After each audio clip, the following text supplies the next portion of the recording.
All right. Welcome to Overtime with the Black Swan. This is most unexpected, but I think because of popular demand, we're going to have a few panelists on and we're going to keep the show going. So, uh, my panelists will start showing up. I think Steven's going to be coming on. I just created the links and I just sent them out.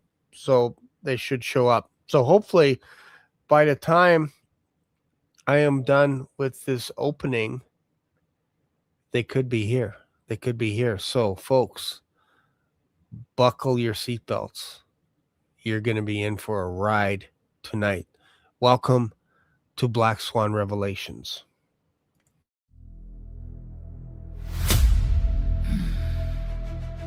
You don't see it coming? What you go is safe. What you go is known. One silent shift shatters what you know. Black Swan.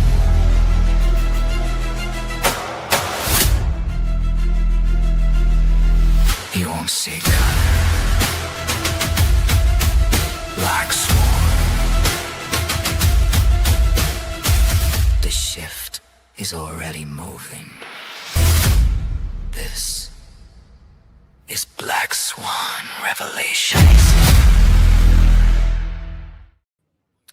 All right. Unlike some of the other channels out there, I do have a paid subscription and I can have up to 10 people. So if they start showing up, we will bring them on.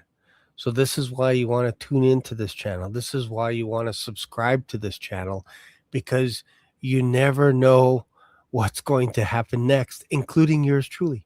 I didn't know I was going to be going live, but Steven asked. He's like, hey, can we keep this going?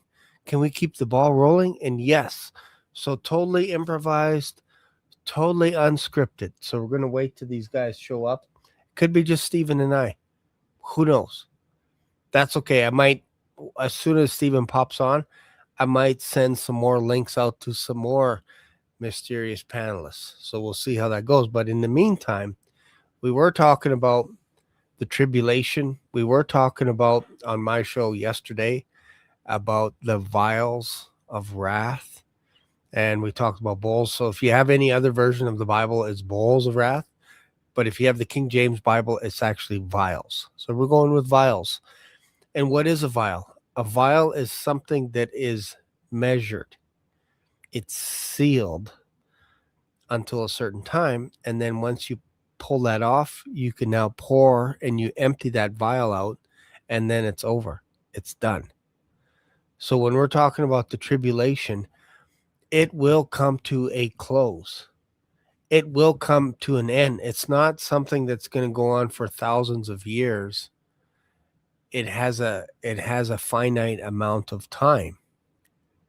We believe that it's the final week of Jacob's trouble, Daniel's 70th week. There are people, scholars from all over the place. They say no. That's not what's happening. That's already in the past. It already happened. There's people that talk about Satan's little season. There's also people that say that they're waiting for a post-tribulation rapture, as in after everything is over. Imagine this: 7 seals open, 7 trumpets, 7 vials poured out, earthquakes like you can't imagine. The bottomless pit opens up, and locusts comes out of it. Like these are weird creatures. We don't even know what they are. Weird angels, weird creatures. They have hair on them. They have teeth, all kinds of stuff. And they're going after people like crazy. All the people that have taken the mark of the beast. You have entire oceans turned to blood. And again, we talked about that, where subs won't have a chance in blood. Like they won't move. Ships won't be able to move. A third of the ships are destroyed. Like this is what's going on, and it's for a finite amount of time. We've talked about this. It's not for everyone, as in we believe the church is going to be removed so that the full wrath of the Lamb of God can commence on earth. And God warns us constantly, and it started from the Old Testament. It started from the book of Jeremiah, arguably. That's where we started to hear about this idea that 70 years are being prophesied to finish the transgressions, basically, of what Israel was doing. So then about year 70, Daniel opens up Jeremiah. Maybe he rolls it out, looks at it, and he's like, this is rather confusing right now because 70 years have expired and we're still here. We're still in Babylon. What gives? So he's wrestling with this, trying to figure out what Jeremiah was saying. He got the 70 years. That makes sense. You got to give the land rest because we have to remember that Israel never practiced the Sabbath. You're like, what do you mean? They're the Ten Commandments. Yeah, that doesn't mean they followed it. Just because they had it doesn't mean they followed it. They never followed the commandments of Moses. We have proof of this. They got removed. Just as Moses said, he said, this is what's going to happen. The second I die, your guys' hearts is going to start turning back to your own ways. You're going to forget about everything that we had done. You're going to forget about the Red Sea, that we actually went through the Red Sea. You're going to forget about my sister banging on a tambourine, singing a song, the horse and rider tossed into the sea. Remember all those songs? You're going to forget all that stuff. In fact, there will come a time where you're going to actually forget where the Bible is. You're going to be like, I don't know what you're talking about. I don't know what you're talking about. Then a young king shows up, Josiah, I believe the king was, and he started renovating the temple because what they would do is every time they would get invaded, they would have to pay tribute to the invaders. So they would strip down some of the gold. They would take down some of the golden shields, hand them as tribute over to some of these various kings that were trying to invade Jerusalem. And then they would have to repair the temple because they would have stones tossed at them, missiles, whatever tossed at the walls of the temple, and they would be in disarray. So they'd quickly repair them and all this stuff. And then what happened was this one Levite was in charge of repairing and collecting funds and all this kind of stuff. And he comes to, again, you guys can fact check me on this, what story I'm talking about. I think it's Josiah, one of the kings. I think he was one of the younger kings, six years old or so. And after a few years, he decided to rebuild the temple and start repairing it. And then one of the priests came up to him and said, hey, by the way, everything is going lickety split. It's going as planned. Oh, and by the way, we found the Bible. We found the scriptures. They're like, what? What do you mean? So imagine this. Imagine Israel actually forgetting where they put the Torah. That's how bad it got, folks. You think you had a tough time finding your Bible on Sunday morning while your wife is waiting in the car, honking the horn, come on, honey, and you're like, I don't know where I put my Bible. They forgot where they put the Torah. It was hidden somewhere in the temple. And the priest found it and read it to the king, and they ripped their clothes because they realized they weren't practicing anything. Anything. So if they had that in that time, and it was still a bit of a mystery for Daniel, and he's like, what is going on? why are we still here after 70 years? Like right on the dime. What's going on? So he fasted and he prayed for like 21 days and he started confessing his sins corporately on behalf of Israel, because that's what Solomon said to do. Point yourselves towards the temple, and if anybody turns and rededicates their life towards God, prays towards the temple, that God should hear them. So Daniel was going through this list of things to pray for, and then all of a sudden Gabriel shows up. Basically saying, and I'm paraphrasing, you are favored. You are highly favored. And ever since you started praying, the first day, I was sent to give you a message as to what you're wrestling with, an answer to it. But I was held back by the Prince of Persia. Stopped me. He blocked me until Michael came. And then Michael showed up, punched a hole so that Gabriel could slip through.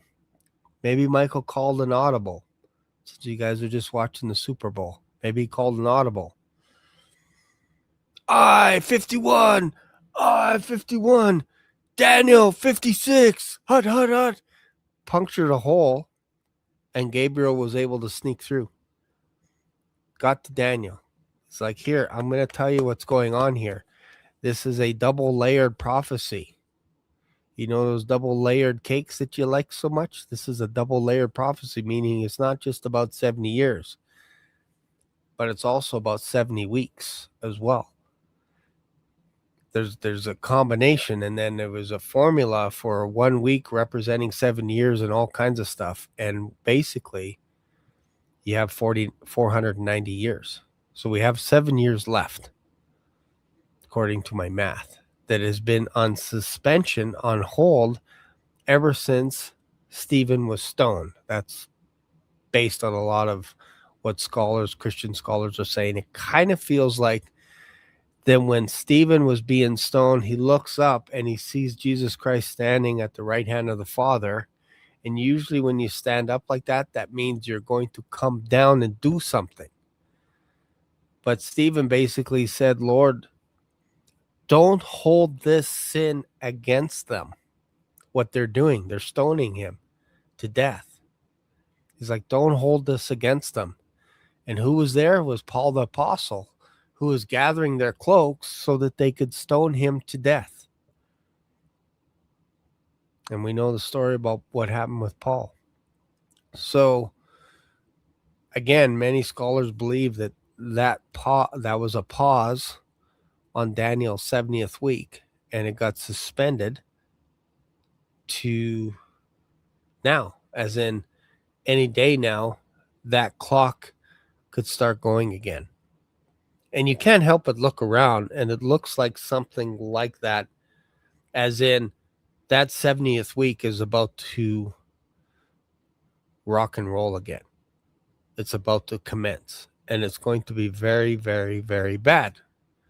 And you're probably wondering what I'm wondering. Where are my guests? Let me just check in on Stephen to make sure that these guys got the links, because Stephen was the one that said, hey, Shane, we should do overtime.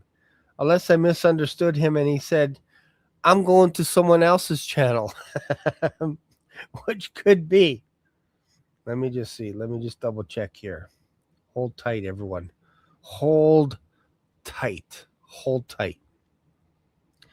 All right. So I will, let me see. Let me see what's going on with Stephen. In fact, you know what? I'm going to call him. I'm going to call Stephen. You just call him. Oh, there he is. Oh, he's lucky. He is so lucky. I was going to call him. Oh my goodness! No, I was talking to Rick over there, man, and I was like, I was just like, hey, man, I gotta roll over to Shane's here, man. We got the overtime thing going on. Oh yeah. Did you send anybody else any links? I sent a few out, feel free to share the love. All right, we'll do right now. I am. Let's see. Boom. There's the overtime link. They could be raptured right now. Actually, I know. I'm gonna forward that to. Let's see. KG, Mark. I just hit reply all to Rick's original email, the link, so they That'll might work. have already got it. So if it's just right, me and you, there we bro, go. this is good. This is good. Just me and you, man. Yeah, Whatever you that's want cool. to talk about. That's cool. Yeah, I mean, dude, it's I need something though from you before we begin. Can you give me that "We're Halfway Home" video? Oh yeah. I'll throw that over. Hold on, let me email that to you, man, and then you can throw that in your compose. Yeah, that you want that to go to the pod request or the Black Swan diary, or does it matter? Diary. Send it to All right, diary. there we go. All right, let me just do that. Cool, man. Boy, there you go. Can't believe. I mean, it's been a crash course the last year after having my head stuck in a bottle for. You 7 are years. a techie now. You are a nerd. Well, man, it's just been. PG in the house. Hey, what's going on, Shane? Good to Finally, meet after you. years. How many years? Oh, has it fun. been? No, it hasn't since been we that talked? long. Hey, could you do me a favor, though, Shane? Yes, sir.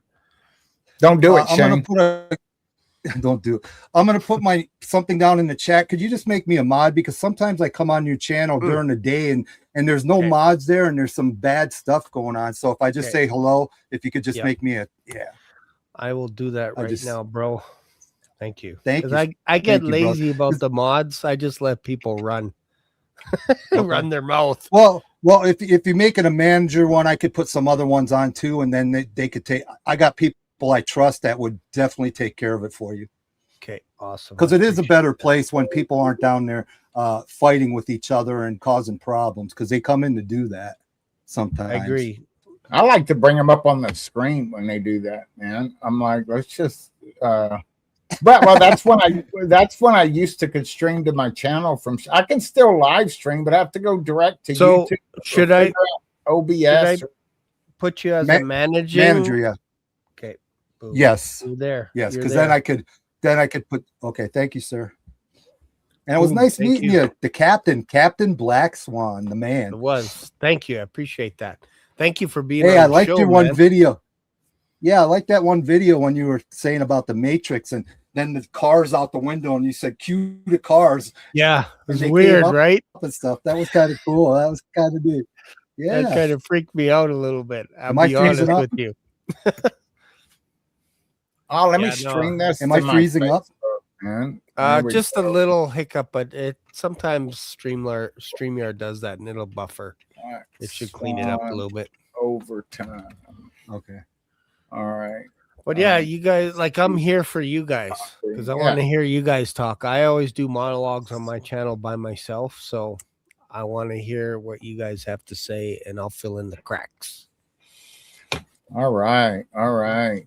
Oh no, I didn't Well- do that, did I? No. Did you delete it? No, dude, I messed up. Remove. Hold on. Remove that. He just Okay. has squirrels, Shane. This is normal Yeah. for him. There we Yeah. go. Don't worry about it for now. I don't want to interrupt the mojo. I'll find. I think No. I have it somewhere This too. is only like boom, that's done. No, because what I did, I started streaming to my YouTube, and it like started, and I don't know if that's going to put me in trouble again. I don't know. Maybe I could stream to my channel. I don't know. You should be able to. You can link it right here. Yeah. on the- They said it. Man, I don't know. We'll see. Because I don't know, it's Steven, because you already told Rick that you were going to help him out, and if something happens to your channel now. Oh, why are you getting banished again, Steven? Oh, I'm not banished, man. I mean, the whole thing is all I did was lost access to advanced features. I can't put external links in the description and what they're doing, and it's stuck right now in a pending state where they're saying they're reviewing my verification video, and my verification video was done over a year ago, and YouTube deletes it between 3 months and a year. So there is no there's no video and I'm not monetized, so I have no direct contact. All I got's the feedback option and make a post on X. That's it. And so and it's stuck in this pending mode. I don't have any strikes, I don't have any violations. Nothing. So do you think Nancy Guthrie is still alive? Who is Nancy Guthrie? You don't know? You don't know? I haven't followed it too much, but apparently that's another conspiracy thing that it's actually quite serious, that some lady from Phoenix, I believe, got kidnapped or something like that, and they're thinking that maybe she's the Today's Show, the Today Show's mother. Is that who you're talking about? Yeah. So I might have to make a video somewhere. I'd have to investigate it a little bit. People are wanting me to investigate to figure out. I thought you were going to talk about the pictures of Epstein next to his golf cart on his island, and he also his account reactivated from Israel playing Fortnite, and then it was taken private real quick because people noticed his handle went active, and everybody was like, and it came from Israel, and then it was like it was taken private, and it's like, you see what you get, brother KG, for being on here. Like, we go all over the place. Do I call you brother KG, or do you have a name? Yes, it's KG. No, that's KG's fine. Hey, could I bounce out and bounce back in? I'm just freezing up all over the place. Yes. Okay. Yeah. Let me try to come back in, Shane. Yes, that's $1. Okay. But you already owe me 10, so now it's only 9, brother. Yeah, I got access to your account, bro. Remember that. You'll want to remember got access to mine too. That's actually that's the thing, man. I mean, I don't have any ought against it. You know what? I ain't arguing nobody. You know what I'm saying? I love everybody. So awesome. Okay, so what are we talking about tonight? Well, I'm thirsty. I might have to grab a drink too. Yeah, well, go grab a drink. I might have to get me another Red Bull too. This might be a 10 or 12 Red Bull show here. Okay, let me get a drink first. You just unpack something. I'll be back in like 30 seconds. I'm just gonna get a drink. All right. Mark, go. All right. 30. Okay, maybe a minute. Maybe 1 minute. All right. So here's the thing. I was talking to Noah, which is this Greek dude, and I had him on with. We did like a month ago. We did a show, with the Greek. I forget what it was called, but anyway, everybody loved it and everything, and I've been going back and forth with him and about the restrainer, possibly, I'm gonna say it like being the Prince of Persia, that and that demon being like replaced or whatever by this Grecian thing, and I don't know how to all explain it, because Noah gets in these these things that go like right over my head, and this proactive these I don't know if Shane had a chance to look at that video I sent over, but he gets so far out there, and I have to say, Noah, hold on, man. Speak to me in layman's terms where I can understand the words that are coming out of your mouth, And so, and that's just, but he, he, that guy, and he gets so like, oh man, and anyway, I can't even explain You should You have know? invited him on here tonight. Well, let me Noah's let me awesome. throw him let me throw him a link right now. I didn't even think about that. There we How's go. your video, KG? Is it better? It seems like it's better. I think. It still looks like it's kind of sloppy. Where are you? What state are you in? Does it still look bad? No, it seems all right on my side. I'm in New Mexico. It's Okay. Oh, okay. So what I was going to say, Shane, Stephen could give you my email or something if you ever need to get a hold Sure. of me or whatever, or add it to the list. Because Are you sure, KG? when Rick 'Cause was that's trying to top get me on, I secret wasn't stuff. in there because he's like, no, as long as I trust Stephen. Steven's See, I like, keep freezing I'm up. never giving you KG's email. That's mine. So anyway, Shane, what you were asking is KG one of the 99. That's because like when I did the thing with Uptime with Greg over there, I explained that I was out in the world. I think I was saved at a very young age, but I was a wayward sheep. So I always say, you know, I'm one of the 99 now because there's always that wayward sheep. And I say, you know, that I'm safe and secure with the other 98. So he's able to go out and grab that other sheep, that wayward sheep, and bring them back into the fold. So that's why I say I'm KG one of the 99. I like it.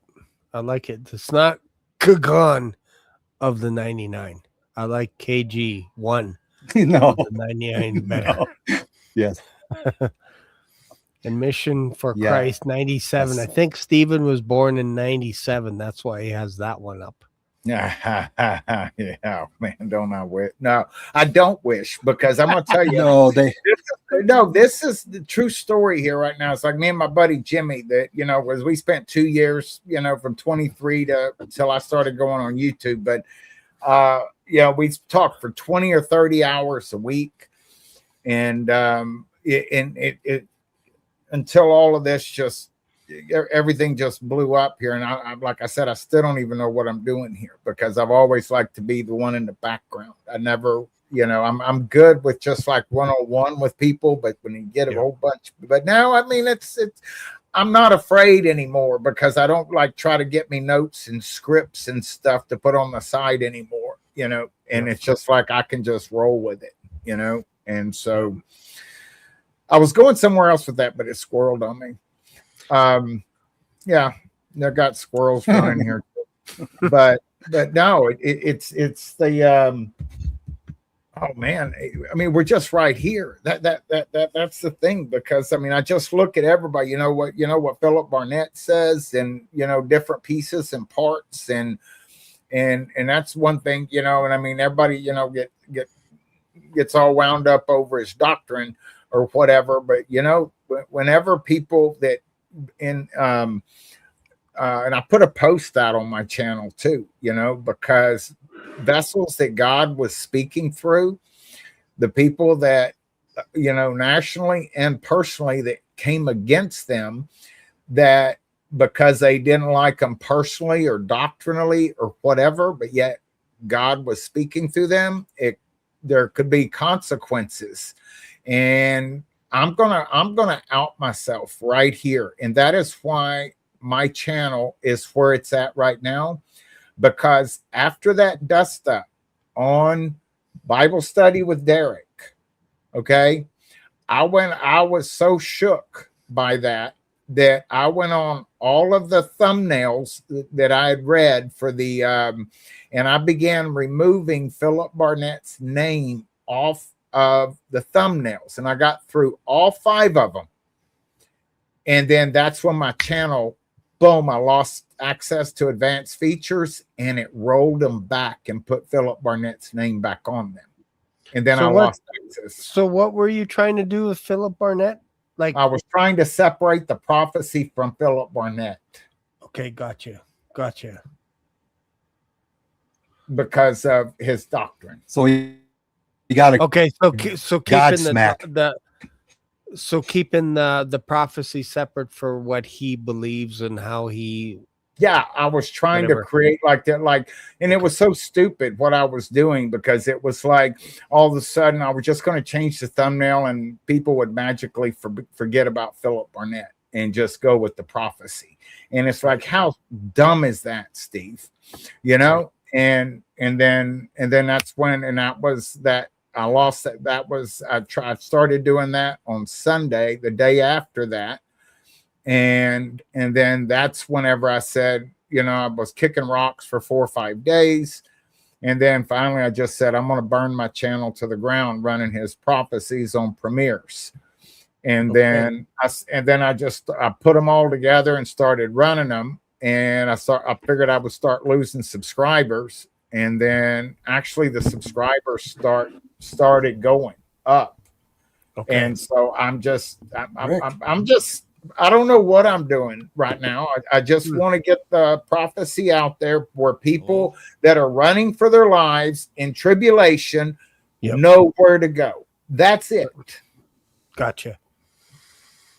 Welcome, Rick. Hey, Rick. How you doing? I know it must be late for you, but welcome to the show. We're halfway. 31 We're minutes, almost. huh? Overtime. Hey, I sent you two. I sent you 2 of them, Shane. Okay. I sent you 2 of them. I see them. You gotta put in the the other one slick. Too. Somebody called me Slick Rick in there, man. That's funny. I like that. Slick Rick.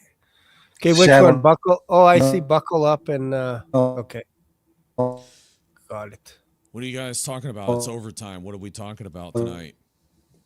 We're all over the place. I mean, we started out talking about we were talking about Noah, the Greek guy, and how he, you know, in the Greek, and he's got these manuscripts or whatever, and he said it really looks like that the restrainer is the prince of Persia, that demon or whatever, just like when he, remember that 21 days or whatever in Daniel, and then that one is going to get replaced by this Grecian demon or whatever. That, and I mean, it's still all pre-trib rapture and everything else, but that maybe the restrainer is not necessary. And then once that restrainer is removed, that's why we have to be taken out of the way. It's like a curveball of curveballs. And this guy's basing it on Greek, I guess, right? Yeah. Not necessarily koinonia in Greek, or is he just Greek? It's koine, and there's something else too, because he goes. And I would love to have him on my show. That'd be great. It's amazing, you know, how this guy is only 23 years old, and it blows my mind. You know what? And I just sit there and listen to him, and I talked to, and I was like, okay, all right, Noah. So tell me, so if out of everybody that knows Greek, right? Yeah. How many of them are believe in the pre-trib rapture? Once you get into the Greek and you understand it. And he said, Steve, it would be like getting on the front of the Titanic and throwing a rose off into the water and say, go find the rose. Yeah. That is, I mean, it's an anomaly or whatever. You know what I'm saying? I mean, like with there's not a lot of koinonia Greek, fluently Greek speaking people. So that's one thing. It's a dead language. So you're at a minority just if you can speak or if you could read. Most I remember of these guys. You said that, Shane. You were like, let's get Brainerd on. So you said something along that and said, just speak to me and have a conversation. Yeah. Well, even like, I don't know what happened to Rick. He's evaporated. He'll be back. Oh, there he is. Okay. He's gone. I don't know what happened. Okay. What was I going to say? Oh, it would be nice to, let's be honest. Most of these people that say that they understand koinonia in Greek would get lost without their Greek lexicon. They would just get lost. So I'm okay with the idea of somebody having a manual beside them and saying, Shane, here's what it says here. and in English, because you need English to decode, which is interesting if you think about the English language. Yeah, I know. You We already always went that have one. to have English to decode Hebrew, Latin, and Swahili, any language. I You know. need English. Otherwise, we won't understand it. It'll be a sounding gong to us. So Yes. now you have a problem because you don't have two Koinoanian Greek-speaking people talking with each other. You have one guy that reads it from a book and goes, "This is what it means based on what this guy said. Therefore, I have my opinion on what it actually means, Shane." I'm like, okay, fine. But that's still your opinion because we still don't know how all the words sound and all kinds of stuff. Like if you go to the tippity top of these guys, they can't go to a food market to buy and sell apples and barter in Koinoanian Greek because it's a dead language. They can't do it, but they can read it. They can read it. They can read a parallel Bible with English and Greek beside it, and they can go, I think this is what this means. Which, hey, I'm okay with that. That's cool. When we went to Israel in 2012, we took we were into the messianic legalism, the got to keep the feast thing, and we took this Deanne with us, and she could read the original Hebrew, and she was the cantor at. I actually have a video of her singing in one of the amphitheaters over there. It was amazing, the sound with her singing, but anyway, she could read. But whenever you got to Israel, yes, the signs in Hebrew is different than it's modern Hebrew, and that's the problem. If you go back to original Hebrew, which there is no such thing as original because we don't have the original copies. That's why we have copies. We have copies of copies of copies. We have complete copies of Isaiah in Greek and all these other languages as well. So that's cool. But there are people that are like, we still don't fully understand how it would sound if we were there 2,000 years ago. Yes. We don't know. Come on, we now. We can guess. That was Noah. I just sent him. Awesome. He said, yeah. Yeah, no, this would be good. Also, Shane, for me, from what I understand. Yeah, go ahead. I was going to say, from what I understand, Greek is it's a very in-depth language. So maybe for every one or two words we have, or for every word we have in English, there's 2 or 3 Greek words. So for someone to come up with the exact interpretation of what's being said, 2 different people or 3 different people would have 3 different interpretations. Yes, exactly. You need context and all that. It would be like me saying,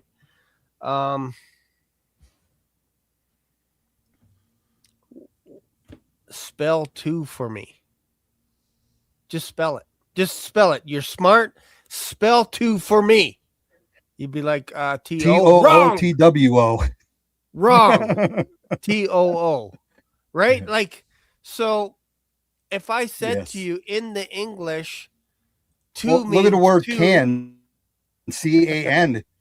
Look at the word can. It's used in so many different forms and it's spelled the same way. So my point is, if I said to you, in the English, 2 means 2, you'd be like, Shane, duh, but it also can mean 2 different things depending how you spell it and depending what context. If there's 2 people going for a walk, that's one thing. But if Joe says to Jessica, let's go to, he's not saying the number 2. You know what I mean? Let's go as well. It's not what he's talking. You know what I mean? So we have to be a little bit more. What do you mean by that word? What's the context? Where's the chapter you're getting this word from? Are you talking about the book of Daniel? Are you talking about this? Because people go, wrath means hell. Post-tribbers, they say that. Wrath is hell. So that's what God is saving us from, according to Jesus Christ, from the wrath of hell. I understand that, but that's not what we're talking about in tribulation. The wrath of God is coming upon the earth. That's not hell. It might feel like hell, but that's not hell. And then they think, oh, well, we've been going through hell. We've been going through God's wrath. And it's like, no, we haven't. Not today. We're not there yet. We're not guys. there. We are So nowhere people in will that get vicinity. mixed up, and that's what happens with English. Imagine that with Hebrew or Greek. I don't speak Greek or Hebrew. I just have my King James Bible, and I've read it a lot. So it has to be in the Bible. You know what I mean? Like, you can't just make up stuff and say, well, in this language it means that and whatever. Well, that's not what Paul's talking about here. Like, you have to bring it down to context so that we understand it as English speaking people. We have to understand it. Otherwise, like Paul says, it's going to sound like a gong to us. Dumb it down for us if you have to. My comments. Hey, Shane. Yes. Hey, Shane. I'll keep freezing up, and I was only going to be on for a little bit, so I'm just going to bounce. I really appreciate you inviting me on, brother. It's awesome to meet you. We'll do it again. I'll get Steven to give you my information. Please. Yes, Managing it's just brother freezing up on me, KGs. and I Good can't to even see hear you, half man. of what y'all are saying. Okay. Please do. All right, Yeah, Rick. We'll see do you a later. show Steven, brother. All right, brother. Yes. All right, Shane. All right, See you we'll guys. See you later, in brother. the Love you all. bonds of perhaps between now and next weekend. It's just the three of us. Let's make do with what we Just got the here. three of us. Just the two of us. You know, Lord. I'm just sitting here and thinking to myself, how far will the Lord push this year before he decides he's had enough? And that's one of the focusing discussions that was on my show tonight. Right. That how far will the Lord push this until we go home? Now, the Lord knows exactly when he's coming. No doubt about that. No one but the Father in heaven knows. Could it be, does he see the rapture coming this year? That's only he knows that. Now, what will get us out of here? I keep saying that Israel is what's going to do it. If Israel, Okay, I think Noah's get going to be on in a minute. Sorry, I didn't mean to interrupt, brother. Keep going. No to worries. destroy Israel, get to show you're fine. Israel gets destroyed 2/3, and guess what, guys? The Lord's not going to allow Israel to be completely wiped off the map. So God's going to have to intervene. Israel's iron domes will fail, okay, if it gets bombarded with missiles. They have 150,000 plus thousand rockets aimed at Israel right now. This ring of fire. It's not only coming from Iran, but it's also its neighbors of their side of the fight. Okay, if we attack Iran, it's going to end badly for Israel. And God is like, if he's decided to come this year, which he's already decided already, it's in stone already. That means that whenever this war pops off, that's when you better have your affairs right with God by having the blood of Christ. If it does trigger the rapture, it could very well, because if Israel's dome fails and it keeps, like Tel Aviv, it's like their main it looks like a shower of meteors. That's what it's going to look like. And you're going to see these things hitting the ground. You're going to see these little bright little blips everywhere where each missile's hitting the targets. Thousands of people will be dying. God's going to be like, I've had enough. Israel, it can't be destroyed. Save her. So what's going to happen is he's got to call the church out of here first. And then this Antichrist, whoever he is going to swoop in and save this Israel from being completely destroyed. Folks, mark my words, if this is it, this war that's coming, and I've seen the numbers, it's staggering, or if that was staggering, that we're talking, this is a big war that's coming. It's big, like a buildup like the Ukraine war. It's bigger than that almost. It looks bad. I've seen the numbers. They got 50,000 troops on Iran's border right now. It's going to be not only an air invasion, they have F-35s. They're going to use everything they got. They're going for all broke. They're going for the whole country to get rid of this regime change. I can't say the word. Regime. That's it. That is it. Now, Iran said they have always wanted to wipe Israel off the face of this earth. That has been their goal from day one for years, from leader to leader, all the way back 20, 30 years ago. Israel must be a cancer that has to be cut out and be destroyed. That is their number one goal. We say there's going to be a day that Iran's going to try to wipe her out completely once and for all. And we know that it's going to be a day that Iran will feel threatened of his very existence, and it'll unleash hell like we've never seen before. That day, my friend, is coming, and it could happen this weekend or sometime this month. This is what I'm thinking is coming. And I know I'm talking too much, guys, but you got to know this right now. Those of you that are watching this program tonight, you're sitting on the sideline just saying, you know, I think I got time, or I'm not sure, you know, or what is it? Am I going to be like, shall I wait till I see proof? Yeah, you can wait, sure, but then what's the point in that? You know, what's going to be, it's going to go bad, it's going to end badly for you because you waited, took that chance to see for it for your own eyes. You have agnostic believers, people that want proof. And you will get your proof when you're on the other side of the rapture and you're saying to myself, uh-oh, I did it again. Oh boy, they're gone. And I should have listened to Rick. I should have listened to Shane, Steven, Bob, all those guys. I kept laughing and turning the channel off early, going to bed, thinking, my goodness, they're full of it. And here this actually happened. I can't believe I'm here. I should have gave my life to Jesus. That's what's coming, folks. There's going to be millions and billions who will be left behind. They should have listened. And they're going to have it written all over the face that I should have listened to all these guys. And it's going to be too late because they're going to pull all the YouTube channels, okay, that are talking about the mass disappearances. That's what they're going to call it in the news, mass disappearances. And they're going to wipe off all these channels. And when the power gets thrown back on, they throw that switch.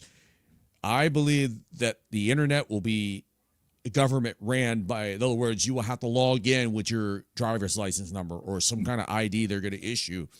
And when you go in and you try to type in YouTube to see what's going on, oh yeah, you'll see videos of people recording the aftermath of the rapture and even videos with security videos of the rapture happening. But you're not going to see the why they are gone videos. The videos with us talking. All those channels will be gone, vanished into thin air. Okay, raptured, whatever you want to call it. This channel here that run, gone. My channel, gone. Steven's channel, gone. Everybody's channel will be gone. It's gone now. And yeah, it's going to be gone. And guess what, guys? You're going to be left in the dark, in the dog, in the fog, or whatever you want to call it, not knowing what happened. You're only going to hear official story from the news outlets passed down from the Antichrist. They're going to say they went up there into the sky, but not where what we know, but into the aliens took them. Whatever it is, their stupid excuse is going to be. Okay, that's what's going to happen. And you're not going to. That's why, guys, if you're on shore, you need to grab yourself several USB drives or one with a lot of gigs on it. Start downloading all these videos of us talking. Because then you can insert it into your laptop when you're left behind and watch what you didn't believe before. Now you do now. It's coming, guys. They need to download. They need to download from my tiny URL that'll tell them all the safe places where to flee to, especially from the California coast after the rapture. They need to have all that information, especially the Azovmana 2 and the to the American Remnant. They need to have that on USB, and all that is available on. Actually, you can go on my channel. You have to go on the description of it. That link is still available. It's the only external link. It's on my channel, and you can download all of those videos and put them on a thumb drive. That's what I've just been buying, especially like as I'm in Texas. I've been putting to the Texas. That's not available publicly. People have to email me at missionforchrist@gmail.com in order to get that. And because it's got military stuff on it, on what's going to be happening in Texas. And I've already had people from San Antonio, from Houston, that are said, like the one lady from San Antonio said, my kids are lost and they're going to need this information because San Antonio is going to be overtaken by the Chinese and during the tribulation. And so, I mean, all of that information people need to have, regardless of what you think about the man's doctrine. Okay, I'm not even going there, but he is the vessel that, you know, because God raises up vessels. Okay, he raised up Pharaoh as a vessel. He raised up the magicians as a vessel. Okay, and so regardless if you want to, you know, one wants to think he's a Pharaoh vessel or a magician vessel, that one's on you. You know, I mean, that's, but it doesn't mean that God didn't speak through this vessel. And so, and I'm not even I'm not defending them, you know, his doctrine, you know, I mean, he's an old dude. He cut his teeth on the pews of a Pentecostal church.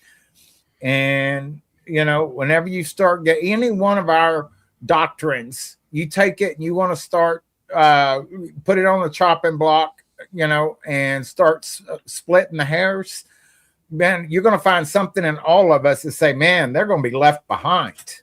You know what I'm saying? I mean, they're not believing the right way. And so that's why I won't argue about any of that, but people need to have this information. So, and going back to what Rick was talking about what's going on with Iran, you know, it's interesting because, and I hadn't figured this one out. Well, I think I kind of have, because Philip Barnett, yeah, we need to play the drinking game song now. But he said that America will never stop supporting Israel. So I think America is going to be doing this, helping, you know, with this Iran thing. And then and if it's this year, then I believe on November 11th, and we'll be gone before that, on November 11th, then America, even though they still support Israel, they won't be able to, because there's going to be so much destruction in this country that then Israel will be left standing alone. Or maybe I don't know how all that stuff's going to work. I really don't, but I find it very fascinating that we are standing on the precipice of this right now. And not only, you know, as far as the aliens, you know, that's all getting ready right now. I mean, they're you know, with everybody seen the Age of Disclosure? Watch House of Dynamite, okay? If you watch House of Dynamite, that's pre-programming. The missile is coming to Chicago. Go read Philip Barnett's. The first city that gets hit is Chicago, okay? This is all pre-programming on what's going on. And I mean, literally, after what, you know, I was reading Philip Barnett's prophecy, and then I was sitting there watching the House of Dynamite. I was just getting cold chills watching it, because everything was just lining up. And so I was going somewhere with that, but the alien thing. So, you know, this is fascinating, guys. We're on the precipice of this right now. Okay. And what, I mean, you know, people say, you know, that you know, when we go up, they come down. Man, think about this, man. If those alien ships or whatever, you know, motherships show up and we see them, that would be the ultimate delusion right there, that these things show up and we look up and we're like, oh, we're about to be out of here now, because these suckers, I mean, they're and even if anybody ever watches Sling and Stone over there, L.A. Marzulli, and he talked, you know, and he's reading these cards of the other side, you know, and they're saying, you know, there's going to be this mass disappearance or mass evacuation in an afternoon or something like that. I almost could quote it. I've heard him say it so many times. And so they're already programming their new age people that there's going to be this mass disappearance. It's going to happen. And they're already getting them set in their brains. And these people are just and they're channeling, you know, I'm in contact with what happened to Three Eye Atlas, you know? I mean, it's a nothing burger. And because they're already here and they're breaking through right now. I mean, it's what does he say? It's coming, it's real, it's burgeoning, and it's not going away. Yeah, I almost can quote L.A. Marzulli. Man, I mean, I watch this stuff every day, man. I'm just like, wow. Now, I didn't watch his big deal because, I mean, I already believe it. You know, I don't need to watch, you know, all of his, you know, 10-box DVD set and everything. But I'm just like, and it's just mind blowing to sit here and watch all these people, and you go out to Walmart and play, you know, and it's just, it's so surreal, and people are so, they can't see anything. And man, what unbelievable, man. But anyway, that's the cool thing, man. I mean, if we said, when Rick was talking about how far, I mean, what are we going to see? You know, what if we see those alien ships come down? Man, we know we're out. Well, the thing is, are they going to show up prior to the rapture? That's what I'm saying. Yeah. We don't know that. I personally don't think that's going to be the case. They show up. I personally think it's just going to be, we're sitting there, Israel's getting pounded, and the dome has failed. As soon as the dome fails, Israel can quickly be wiped out 100% within 24 hours if all those missiles are raining down on it. If they only used up maybe a third, maybe just 25% of those missiles have been used, and they've already wiped out 2/3 of Israel, God's going to step in. He's going to have to step in to stop that if no one else can. And there's where the Antichrist and we go up. I believe that's what's going to happen. People are going to be just doing about their business. Why Israel's being pounded by rockets. People will be eating, drinking, dining, because it won't affect the entire world. People will be still be able to go out and do whatever. They'll just be hearing about it on the news or the radio. Hey, Israel's being pounded right now. You hear about that? It'll be people be talking about it, especially people that are Jewish. They're living all over the United States and saying, that's my home country is being pounded. And all of a sudden, they're out of here. The rapture takes place. Yeah. I think that's the scenario that I'm going with. And because Jesus said it would be business as usual when this happens. I know, and it still is. But it won't be business as usual if the ships start showing up everywhere. Everything will stop. For us. I mean, it's like, I feel like it's so close. I feel like it's so close. I keep expecting billboard signs to go up everywhere that the rapture's about to happen. Camping's little gig he had. Yeah. I remember that. Remember Harold Camping? We put up all those billboards. It was 2021, was it? Was it or no? 2010? It was back then. The guy was a total failure for doing that, and he spent money, millions of dollars on advertising billboards. I literally drove by one, and this guy, you mean to tell me they allowed a billboard to go up like that, of false doctrine, of lying about the rapture, saying it's coming, when he doesn't know for sure himself, just to make money, whatever it is, to bring attention, you know, but what he should have did is the rapture is imminent, believe in Jesus. That would have been a good billboard instead of what he put. And a lot of people were sold their homes because of this guy. And I said, well, there'll be more people that'll come like that and cause people to do this. I've heard people that sold their homes and their cars and emptied out their bank accounts because of last year's prediction from you know who, the big J, everybody was looking up to. I'll keep it at that. And I know when I talked about him on my show just after the failed prophecy, I got attacked left and right by people. They said, how dare you talk about him like that? He's like a savior. They're all putting their hands up like, praise the big J, you know? I said, guys, you want to worship that guy? Go right ahead. And he says he doesn't owe anybody an apology. Really? Yes, No, you do. he doesn't asked owe. Medic for when it didn't happen. He asked Medic for some more money for another night in the hotel. Well, he thinks he doesn't owe the world an apology for destroying a lot of lives, and he should have owed up to his responsibility. Instead, he does a disappearing act. He just disappears out of the YouTube community. You don't see Look at hear this. from him again. Look at this. Satan used. We're only halfway through.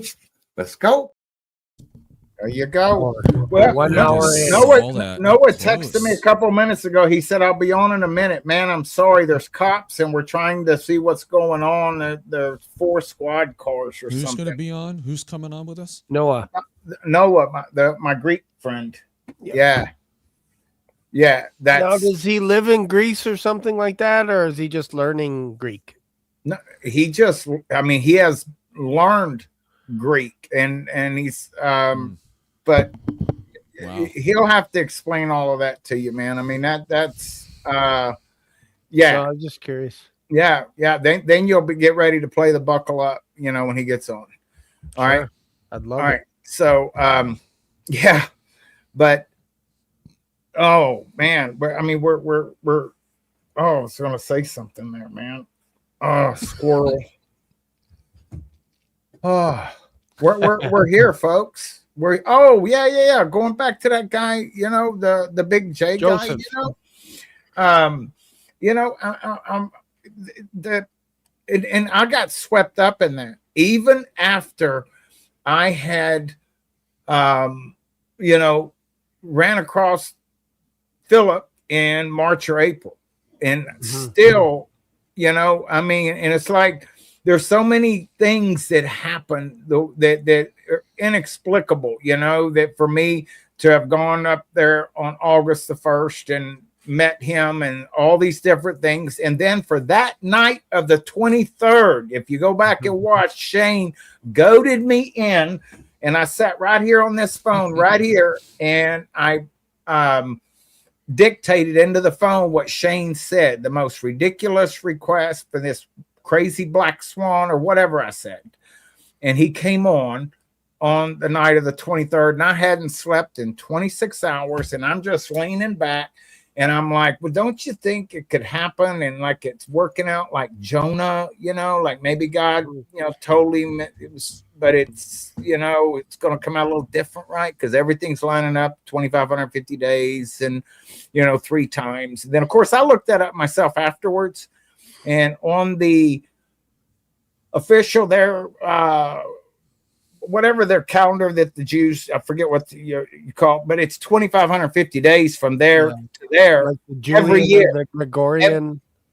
Every year. No, according to their rabbinical calendar, something like that. It's 2,550 days every year from the for 7 years from the Feast of Trumpets to the and it's like, why didn't I look that up myself beforehand? I didn't look that up, and it was Noah, the guy that we're waiting on right now, and he was basically saying that because that was one of the things that sold me was all the children, and it's like, what are you going to do? You're going to argue theology with a child? Yeah, I mean, this is, and of course, Noah, like in the Greek or whatever, he talks about how impressionable and how the demonic has a field day with children. And they were just having a field day with that. And I mean, I'm sitting there, and then I figured and looked at the 2,550 days, and I'm just like, I could have had a V8, Now I'm dating myself. What's interesting is when it comes to the Jews, amidst the diaspora, they got scattered all over the place for literally thousands of years, like literally. So I'm just hanging out specifically with the 10 tribes of Israel. Imagine for at least 400 years plus, you don't care anything about Jehovah God. It might sound blasphemy until you read the Old Testament, until you read the kings of Israel. And when you say Israel today, people go, oh, you're talking about all of Israel? No, I'm talking about the 10 northern tribes, including Ephraim. They didn't want anything to do with God, period, for hundreds of years. And they didn't have the Torah, which is interesting. So, and they didn't have the temple. They had a golden, oh, he was just there. He just popped on for a sec. He might be back. We're so close to having him.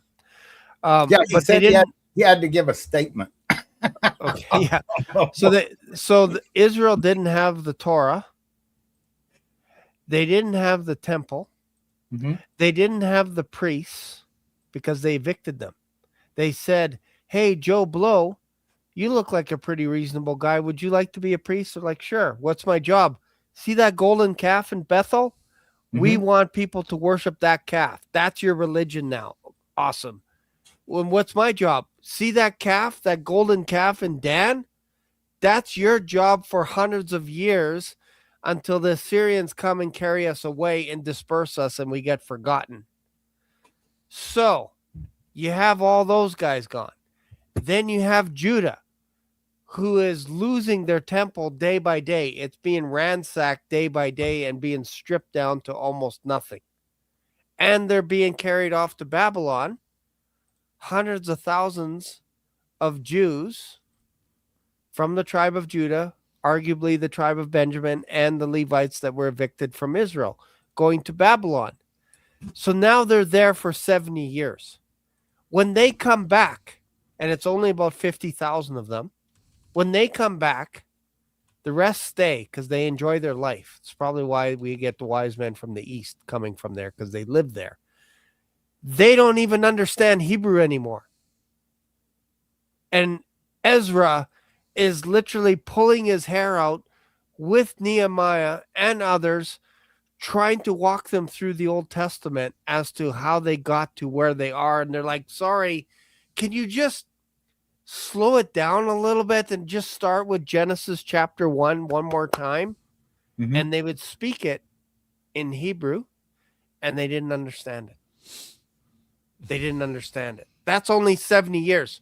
So you're telling me today that I'm going to go to a Jew today that doesn't understand Hebrew inside and out about the history of Christianity and everything in that, when they don't have the Holy Spirit in them? I'm going to go to them when they rely on the Talmud, which has 10,000 pages, and they're relying on the rabbi and they don't read the Old Testament. I'm going to go to them for wisdom? You got to be kidding me. Brother Noah, welcome to the show. Hey, how you guys doing? How you doing, Shane, Rick, Steven? How you guys doing? Excellent. You know, hey, Steven has been giving you props nonstop. The drones they didn't take you away, did they? You know, they're getting close. I'm serious, dude. Great shirt, by the way. Is that a Tim Burton Batman shirt? Is that a Tim Burton Batman shirt? Yeah. Yes. The 90. I think. Dude, it's time for the buckle up. It's time for the buckle up, dude. Oh, yes. Okay, hang on. Yeah, Noah, watch this. Here. Hold on, Noah. Oh, hold. Buckle your shoe. Here we go. We only have 4 hours left to go on this marathon live stream, so buckle up, panelists. There we go. We got 4 hours left. Okay, so maybe give us a little bit of your background, Noah, because again, the accolades are crazy by Steven, but I'd like to get a little bit of your story, where you're from, and how did you come upon this social security number? Yeah, this ancient Greek language. How did you? Yeah, really. How did that become an interest for you? And then we'll dive in. So, yeah. So for me, I had been kind of in the work salvation for a while. I wasn't really somebody who believed in grace. I wanted to, but it wasn't really there. So for me, it was more of, what can I do to be saved? What is it that I can prove to the Lord? In other words, my faith was not rested in Christ. I acknowledged it, I knew it, but I never actually had the, the faith, the confidence that most people do today.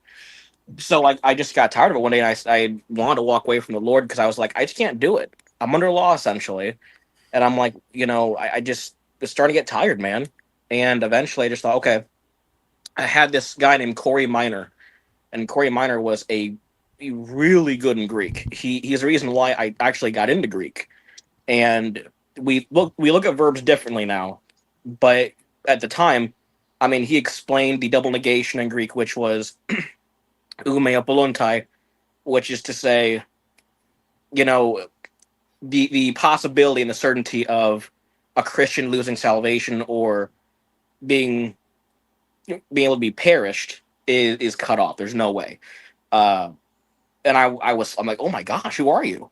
And so I started to kind of get into the Greek more. I got a collection actually of some of my Greek books that I have, but it all stemmed from him and wanting to know, how are you really saved? I was always, told, hey, make sure you repent, make sure you're always confessing, and it's all these works that you have to do.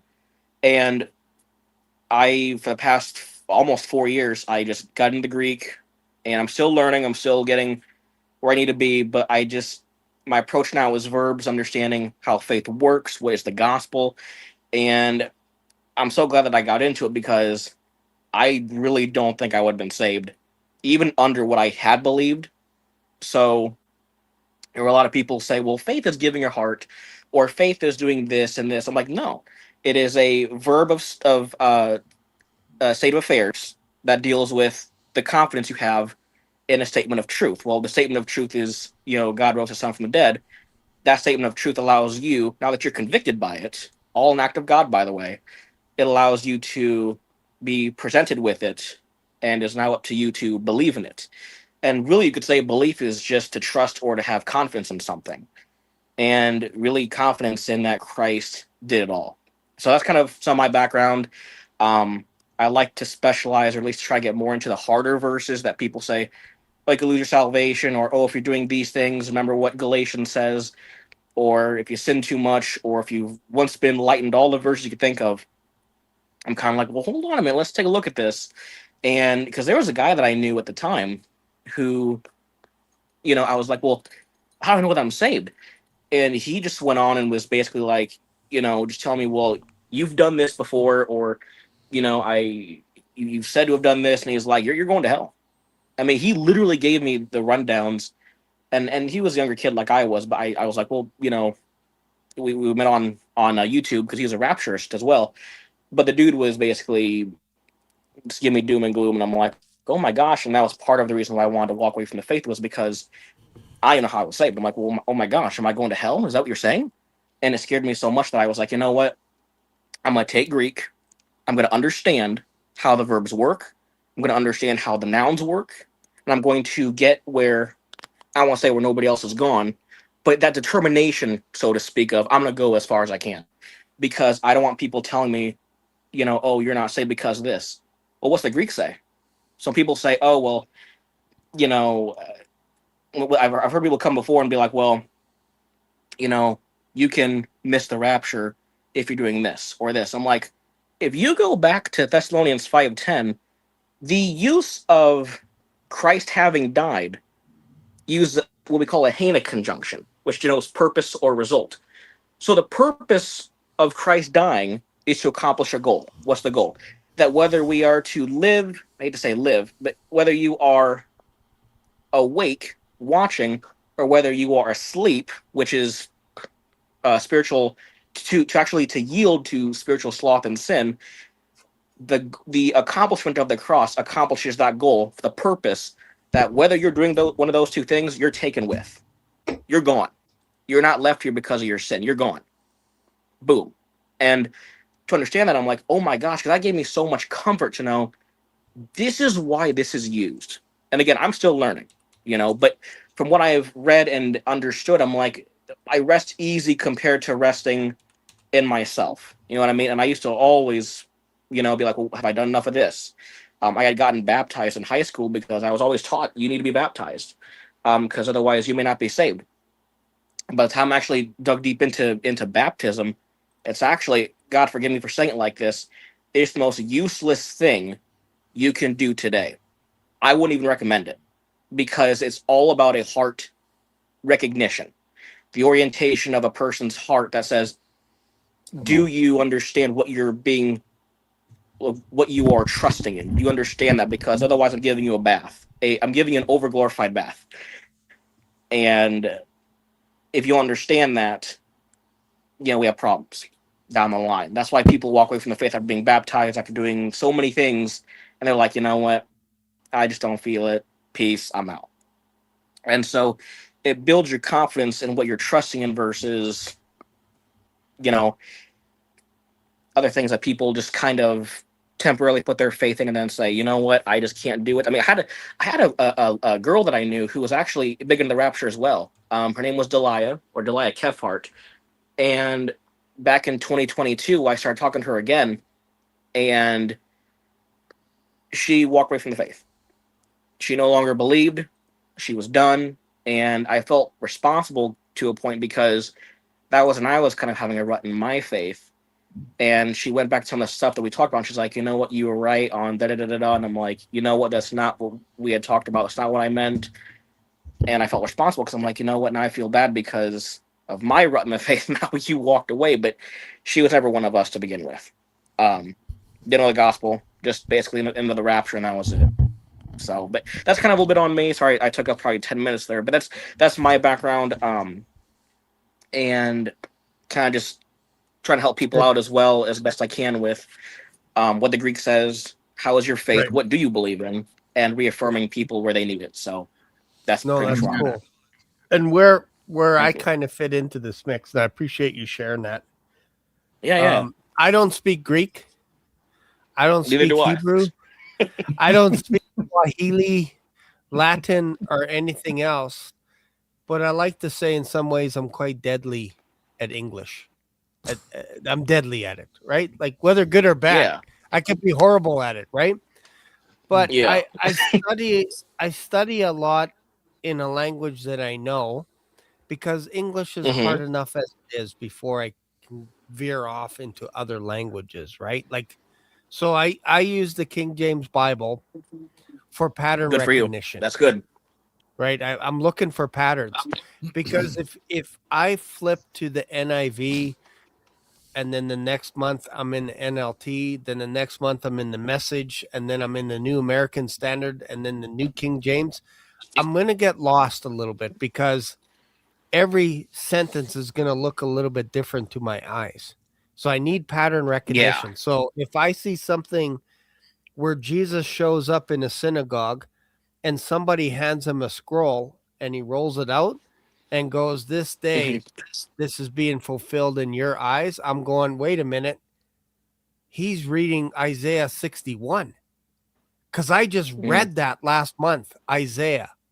And that's talking about he will heal the blind, the lame, all this kind of stuff, right? So I'm like, now I got some patterns to go off of, right? So when you're going into Greek, is that kind of the same kind of thing as you're looking for patterns? Like you mentioned verbs and that to kind of go, okay, this is kind of the flow of how Greek is. I got to start matching it and figuring things out because it's different than English. It's a different way of, like, if you go back to koinonia, well, like we're talking about koinonia in Greek, right? Not modern Greek. Yes. For the audience. Yeah, right? no. Okay. Koine, Hellenistic Koine Greek. Yeah, that is the Greek. Well, what's interesting too is that the biggest thing we're going to have a debate on in terms of which Greek to use is going to be a bit. When it comes to verbs, we have the most struggle because verbs are something that a lot of people have said encode time, which is called temporal reference. So if I say the aorist is past, present is present, future is future. Well, right. To most colleges today, you're going to be taught about verbs being that way. For me, I was not taught that because time is a matter of context. Context can change based off certain variables. For instance, if I go to, I think it's in John or Matthew, where God says, "This is my son in whom I am well pleased." Well, if I go to the aorist, that verb is parsed as past tense. But we know that there's a problem with that because past tense is past tense, Yes. right? At least in that understanding. Yeah. But instead, with a verbal aspect, which is what I'm used to, we understand that is not quite the case. It just the aorist really just shows a completed whole of an action. So Right. it's just okay. Steve, Shane went ahead and invited Noah. Okay, that's looked at as completed, where it's not Right. ongoing or kind of still in progress. Right. So when we have time, it can become tricky because instead of saying, "Oh, it's an aorist," God was happy. No, He's happy now. So we have Right. a present aorist. So Yes. stuff like that. But when Yeah. you read the Greek, something that I like to do is stick to. I'm not going to make it long because I'll lose you guys for sure. But we go by verbs. Verbs can be transitive or in Stephen. We go by Come on, transitive or brother. transitive verbs. Right. Yeah. Like I'm English trying. focus on when it comes to verbs on when, Mhm. whereas Greek is the how. Like you get a little bit more into the how of it. So there's a little bit of a conflict already in how we process the words. Like you said, if we're Yes. talking about time, which whenever Jesus would start talking about himself, people are Mhm. like, well, it's kind of interesting that he's a man, but yet he's also omnipotent as Fully well. God. Yeah. Mhm. And that's where people get Well, hung up. yeah. Yeah, well, I got to be quite honest with you, and this is debated, and I'm still figuring this out to some degree because, like, when you read in John 1:1 where it said, where and the Word was God. Well, realistically speaking, that's not really true. Yes, He is God, but it's better to translate. I like this translation better just from the way it's used. But you don't have a definite article. The definite article is like saying, I'm just going to use Batman for example, the Batman, or you, Shane, the Black Swan. That Right. conceptualizes, we'll just say, the noun. But if you don't have one, if you don't have an article, the word the, it becomes anarthrous, which just means it is a noun without an article, which can Right. be open to interpretation. Could it be attributive in some degrees, where it's telling us something about this noun? Is it just different stuff like that? And so when it says, and the word was God, realistically, yeah, you could still say He was God, but a better translation would be to say, He was divine, He was deity. And I like that better because Jehovah's Witnesses don't believe any of that. And even in the Right. Greek, it'd be like, Right. hey, guess what? He is divine, He is deity. And Yeah. that's what I like is how it's still, yeah, In their Bible, he was it's so God weird. and he is a God, little g, almost like in some ways. Whereas, Yes. sorry, you go. Yes, sorry, Yeah, I Rick. want to say something to Noah before it goes. I think it go on. I didn't want to just barge out. Be Yeah, rude for or sure, for anything. sure. Oh, dude, what? Noah, you were on my show. I think I've had you on my show a long time. I don't know if you look familiar, but maybe it's just me. But I just want your quick answer before I go. What do you see? Yes, go on. What do you think is going through your head when you look at this war that's about to explode with Israel and Iran in the next coming weeks? They're getting ready to do it. Oh, dude. What is going through your mind right now when you see that? Daniel 9:27. Uh-oh. That's What is what I that? think. I Daniel really think 27 or the Daniel Ezekiel 9. 38, maybe? Well, Wow. I'm thinking that's what's going to end up leading to. Once this war is over with, we're going to see probably Daniel 9:27 because I just I went through some of the stuff that the Accords are wanting to bring, and I got to be honest with you, Rick. I really think this war will lead to why we need the Daniel 9, so to speak. So I think once this is over with, we go home.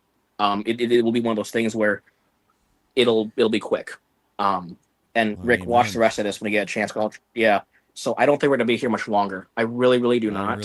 I'm feeling it, man. I feel like this is it. God has started on a hold right Rick, now. I wanted to say one thing. Do you have time tomorrow so we can get this thing done? Because I just remembered how to do the branding thing. Yeah, I'll get to you on that tomorrow. Okay. All right, dude. You got my number and everything, bro. Yeah, make sure you have it in the email and I'll check it. But email your number to me again tonight. Okay. Before you go to bed. Awesome. Thanks All for right. being here, Rick. Yeah. Appreciate it. thank Like I you, said, bro. Yeah, Noah's man, right thank on you. point. Noah's right on point when he said that he feels like it's very close. And you do you have a channel, Noah? No. I do. Well, technically, yes. It's Stevens. Yes. Okay. Nice. I am his Technically, channel. yeah. Yeah. Well, Awesome. let me tell you this: you should have a channel too. But you think about it, folks. This what this man just said is true. That this could be a very quick war in Israel. Iran has boasted. They said that they will wipe Israel off the face of the map. And I said, well, when will they do that? Something's got to make Iran furiously mad for them to go after Israel. And I think this is what it's starting to look like, guys. Now, if this is the year, it does put us right on schedule with 2032, 2033. We mentioned, Bob Barber mentioned that tonight. I don't know if you know my show, Noah, but I have a show called Prophecy Mondays. We were just on tonight, and he was on there. I would encourage you to go look at the whole show. It gets really good as we get in the middle of it, and it's all about the return of Christ. And I think he's right at the door, guys. Okay. So awesome. Yeah, Thank you, I think Rick. you're right. Thank you, Rick. And nice to Rick. meet you, Noah. we'll get Nice to meet together you too, my tomorrow. man. We'll get Shane. everything ironed out, bro. It's always All right. yes, Awesome. sir. It's always a pleasure, Shane, Yeah. to have Awesome. me on. Appreciate it, guys. Cool. Love you all. Have a good one. All right. Love you too, brother. So here's something I found in Sinaiticus. I don't know if you can, how good you are, or if you value Sinaiticus or Vaticanus or whatever with the Greek. But I don't know if I in the Old Testament, can you read any of that? Do you know what that says? I can kind of read it. Now this is the type of Greek you would have used when John was around. So we're actually treated with stuff like this. I'm gonna see if I can find it. So Yeah. what you're showing is the original language, which is where you only use capital letters. Mhm. For Greek students, we don't do that. We go by something like this. Let me see if I can show you guys. We go by the lower cases and all that. It's not that big of a difference, but can I do this? Okay, well, I'm gonna show it to you guys like this. Okay. You guys can see it. We go by the. Yeah. In other words, it'll be much harder to read, so it's gonna take me a while to read it. But Right. technically, if it was in the letters I needed, I could probably parse it and do what I need. So it wouldn't be too bad. But here, no, it's gonna take me a while because we don't read. Any Greek person's going to take their time on this because we have what's called postpositives. Postpositives would stop and start new sentences. So this is even tough for even the people that are teachers. But yeah, and I get that. It's funny because which verse is it? This is well, I was hoping you could tell me. We run into this kind of stuff with Wes Huff as well, a little bit. He studies a lot of Greek and he goes back and he goes overseas and all this kind of stuff, right? But and I'm not saying this to you, but if you take the Greek lexicon from Wes and put it aside, he's a lost puppy. He's a lost puppy. He needs his lexicon. Yes. And this is what happens with people when they study the Greek lexicon. Is you get used to the patterns and everything there. And I think what you're referring to with the bigger letters and smaller letters helps our eyes recognize that, hey, this is a sentence. Because you read this stuff, your eyes are going to go cross-eyed after a while. They will, right? Yes. So here's what this verse is. I'll show you what this verse is. Maybe this will make it easier for you. I just put it in Latin. Maybe that helps. Oh, I can't do that then. All right. Okay. Let's go to Hebrew. We'll put it in Hebrew. Yeah, Hebrew. This was tough. Hey, I'm not Derek. This was tough. I had a tough time putting this in Hebrew because it's copyrighted. Modern Hebrew is copyrighted, which is interesting, right? What? Yeah. Modern Hebrew is copyrighted, right? Because it's not in public domain. You can't go back in time to Jesus' day. Obviously, the New Testament was written in Greek, but that's okay. So here's what the verse is in English. Wow. See, now if it was in the small letters, I could probably do it much better to actually give you the actual bits that are the most important. But what's actually interesting too, I just thought maybe "For God so loved the world" would show up maybe in the first few dozen letters, 105 letters, which is interesting because in Greek, in English, it's like the King James Bible. It's 113 letters, which is very close. It's almost transliterated. Yeah. So Okay, so you see the word that. Sorry, which one are That we looking whoever. at? No, it's fine. The word that, in the where it says that whoever believeth. Yeah. What's interesting is that I've heard people. I actually ran into a guy earlier who had said that the gospel is. And this is more me nitpicking, but he said the gospel is John 3:16. Yeah. And what's funny is that if you actually look at the word that, it actually is hena. Hena is a purpose or result conjunction and starts a whole new clause by itself. Right. So when we read that, what's really cool is that it's not telling us what the good news is. It's telling us the purpose in which the good news comes from. So Right. it's not so much that, the good news that, I mean, it is a good news, but it's not the one that we stand by in which we are saved by. The total difference. So this kind of gives you the purpose of where we get the good news from. But for people to say, that's the good news right there. No, it's not. It's the purpose, but it's not the good news. So you can't get saved off John 3:16. It would be, I mean, I guess you could if you have Corinthians 15:1-4, but without that, it's going to be pretty difficult. If you ask me. But it's a good start from the perspective of actually understanding that God loved the world so much that he gave his only son. Like, it's pretty basic from the perspective that if you don't believe in him, you don't have a chance. If you don't believe in Jesus Christ, what he did for us on the cross, you can't enter into the kingdom of God. That's in my English. Yeah. I don't need Swahili to understand that without Jesus Christ, I can't get into heaven. I can't. I need him. I need his shed blood. Without that, that's it. Like, I can't get in. It's so important.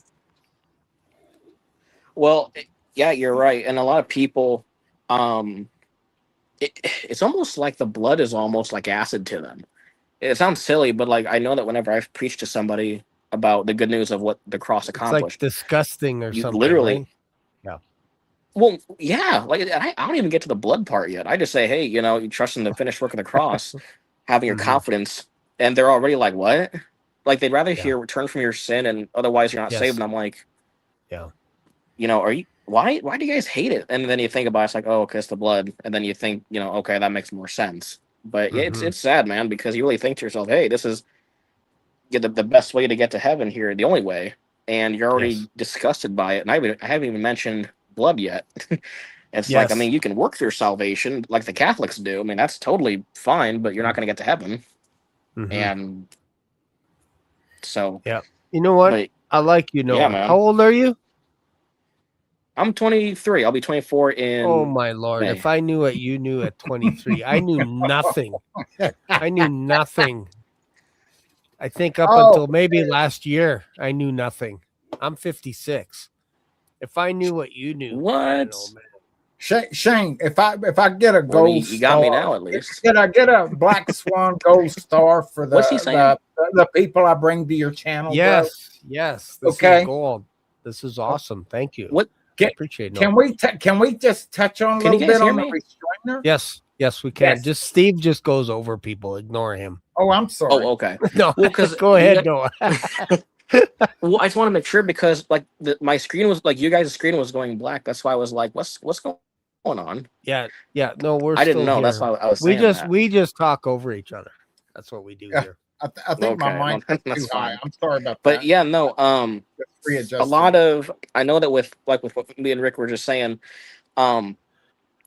we have I'm not going to say a whole lot on this just because I don't want to get not that I'd get in trouble, but I definitely don't want to have any unwanted drones coming over me. But I know that we have certain equipment that's getting to the Middle East. It actually has already arrived. And because I have a family member who was in the military, and it was, I think, the Bubba News, some of the stuff that had arrived in the Middle East, and he's like, okay, you're going to go to war.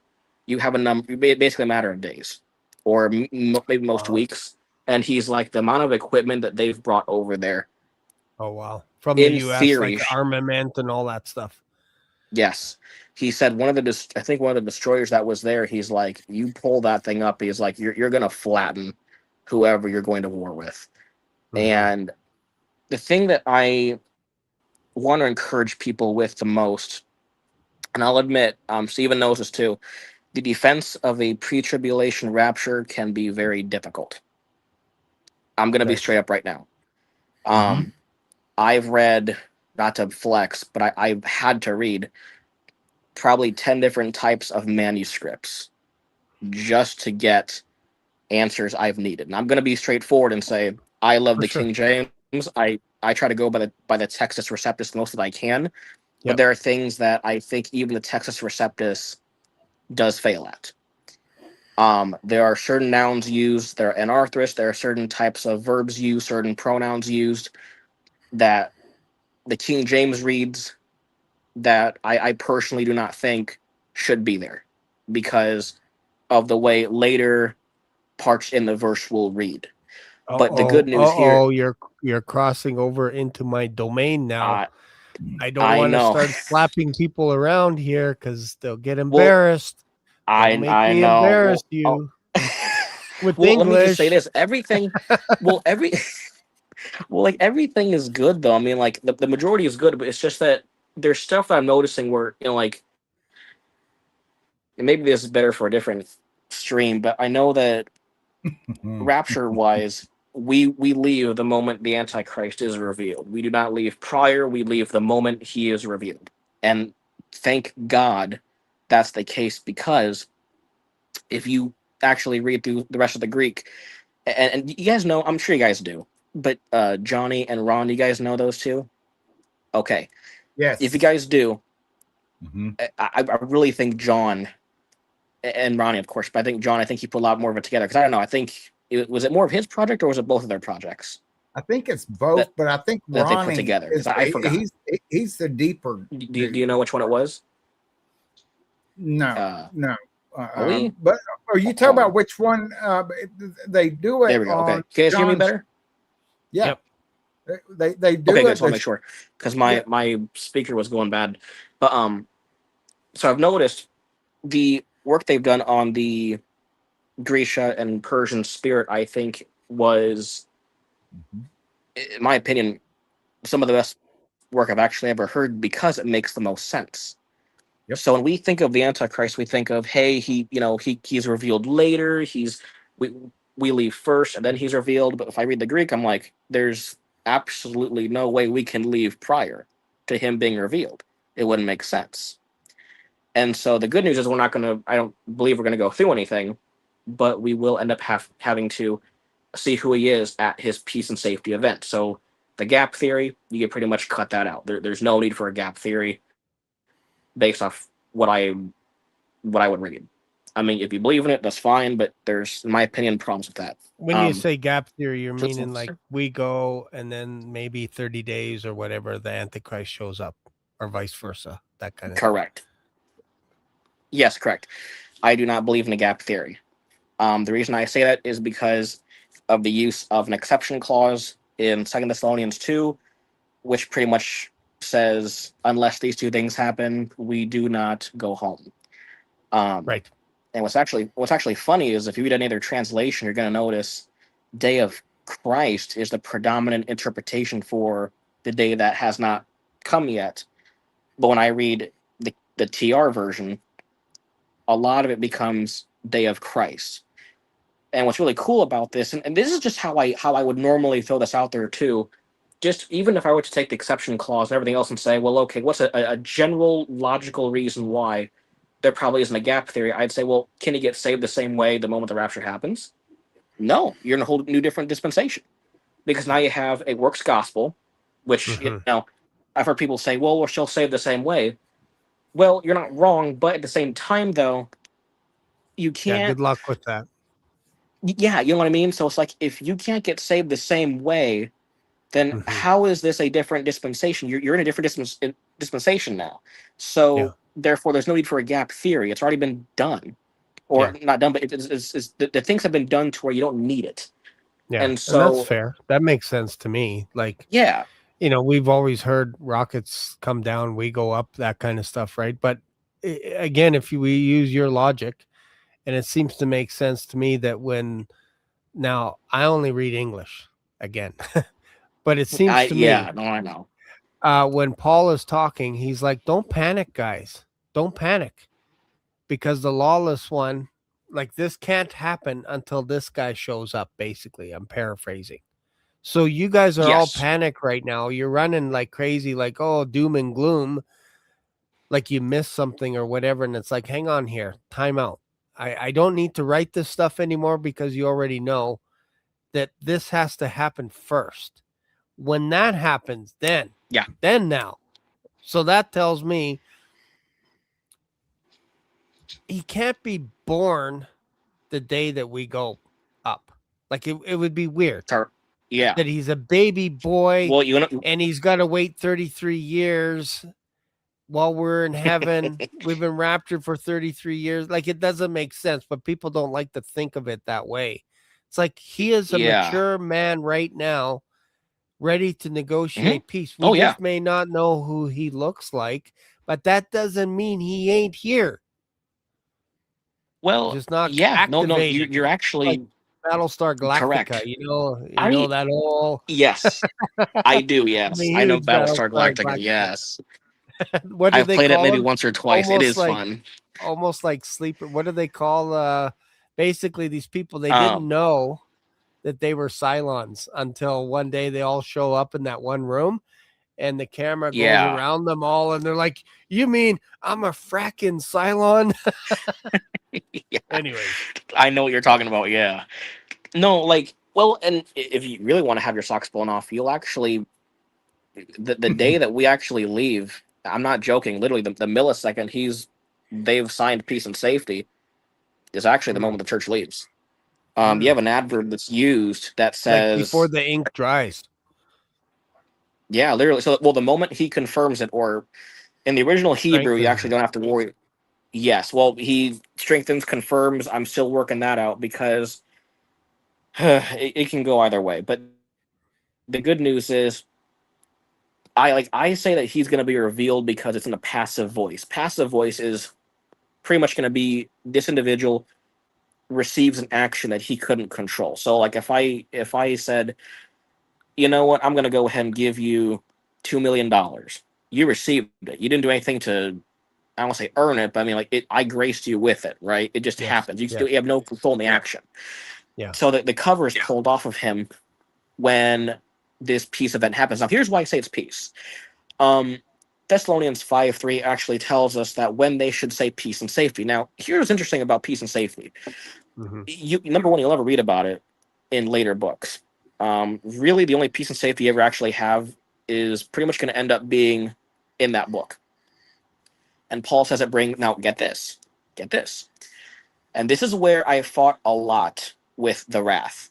Because, and again, I'm going to be honest with you, a pre-tribulation rapture, I love it. I'm still pre-trib, but I'm going to say this. Defending it can be very difficult because wrath is not specified. I call it an ellipsis. An ellipsis is where I wink at you instead of saying, this is it, I say, and walk off. I'm insisting to you this is the case without moving my lips. Right. So when we say that the wrath begins, you kind of have to infer it, okay? Because realistically, the day of the wrath actually comes at verse 17 of chapter 6, within that time span. And then, of course, as you know, they're not so much realizing it; they're just kind of saying it. Oh my gosh, wrath has come. But the good news is, and we'll get to that later, because I found something for it, but it's just that it can be hard to defend. But my point being is this: the word used for destruction is a word that you don't want to get caught up in. It's actually if you're one who said peace and safety, you're screwed. Because quite literally, the word would mean to bring biblical disaster, to bring total ruin. I'm not talking like, oh yeah, a little bit of a smack or a foot. No, talking you are screwed. Like if you were the image in a dictionary of what screwed would look like, it'd be those people. That's how bad this word is. So whoever is saying peace and safety, which we know who, sudden destruction comes upon them in biblical proportioned ruin. And we understand that's not really mentioned anywhere else. So my first thought was, we know what this day represents.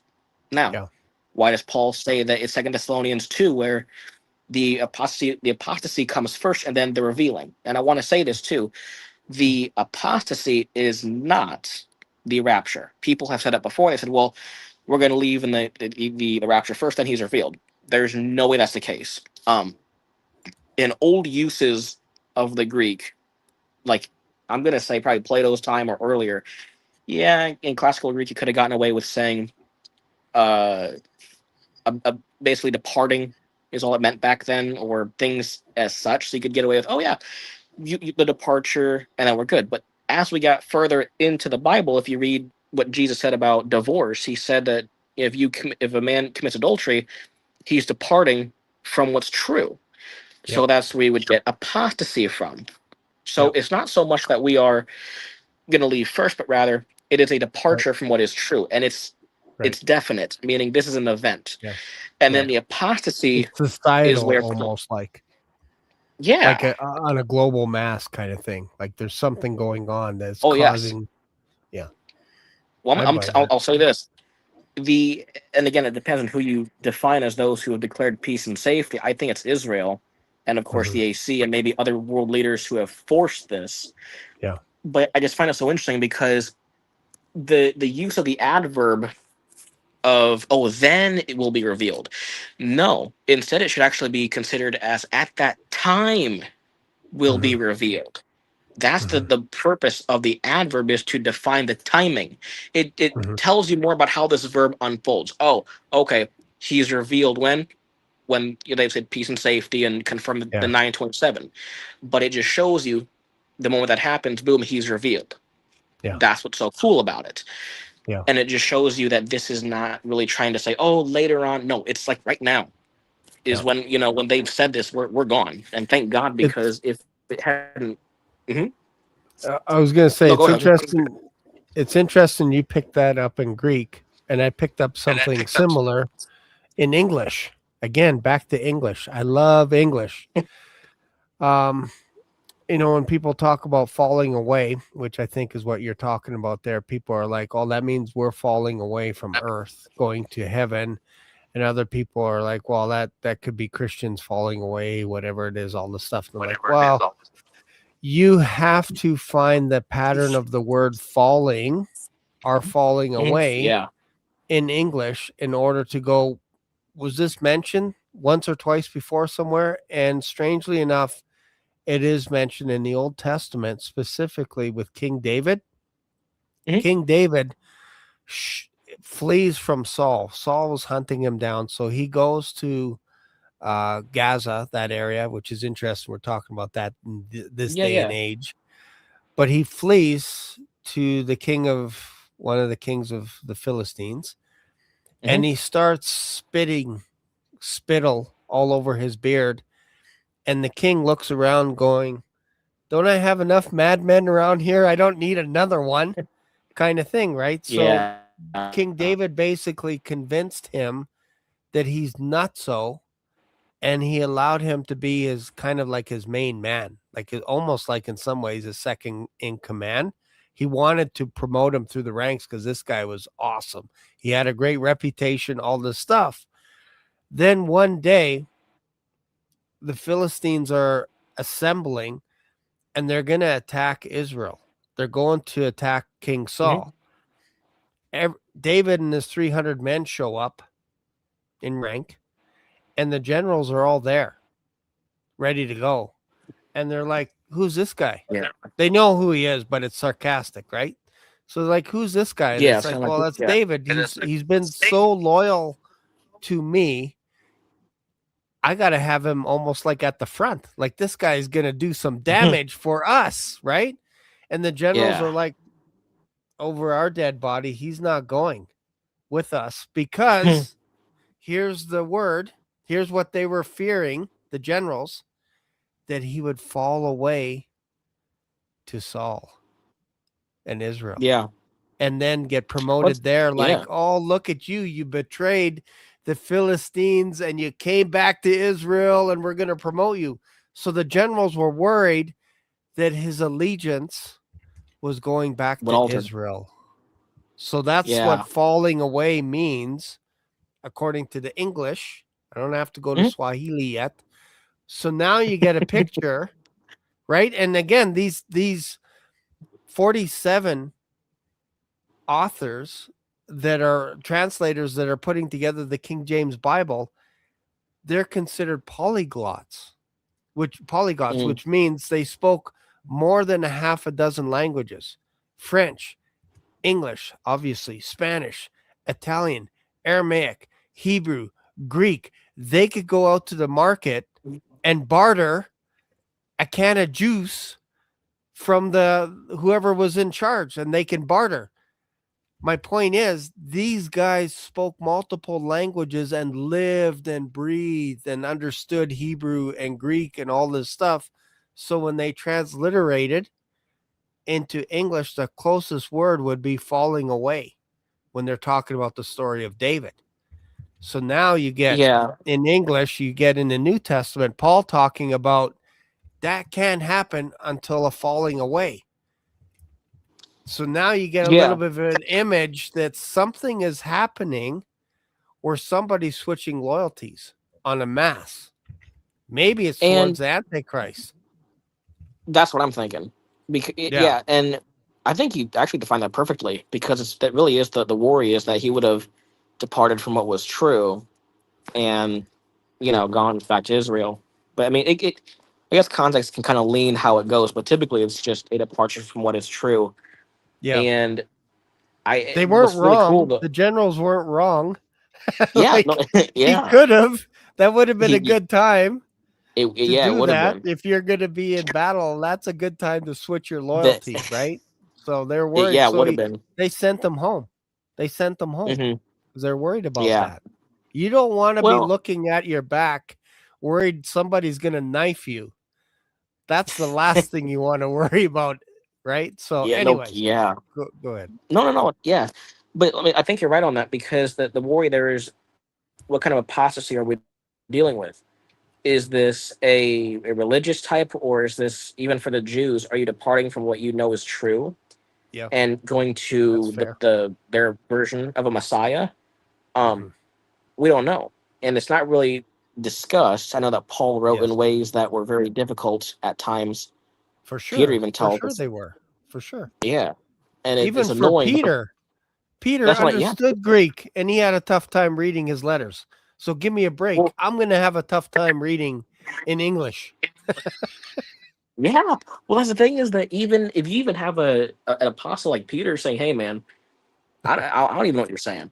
It's hard to understand." Then you know what's going on. Yes. But I think that the majority here is that it shows us more of a clear picture of the rapture of the church. Because, again, I go by the TR, so at least I try to do the most that I can.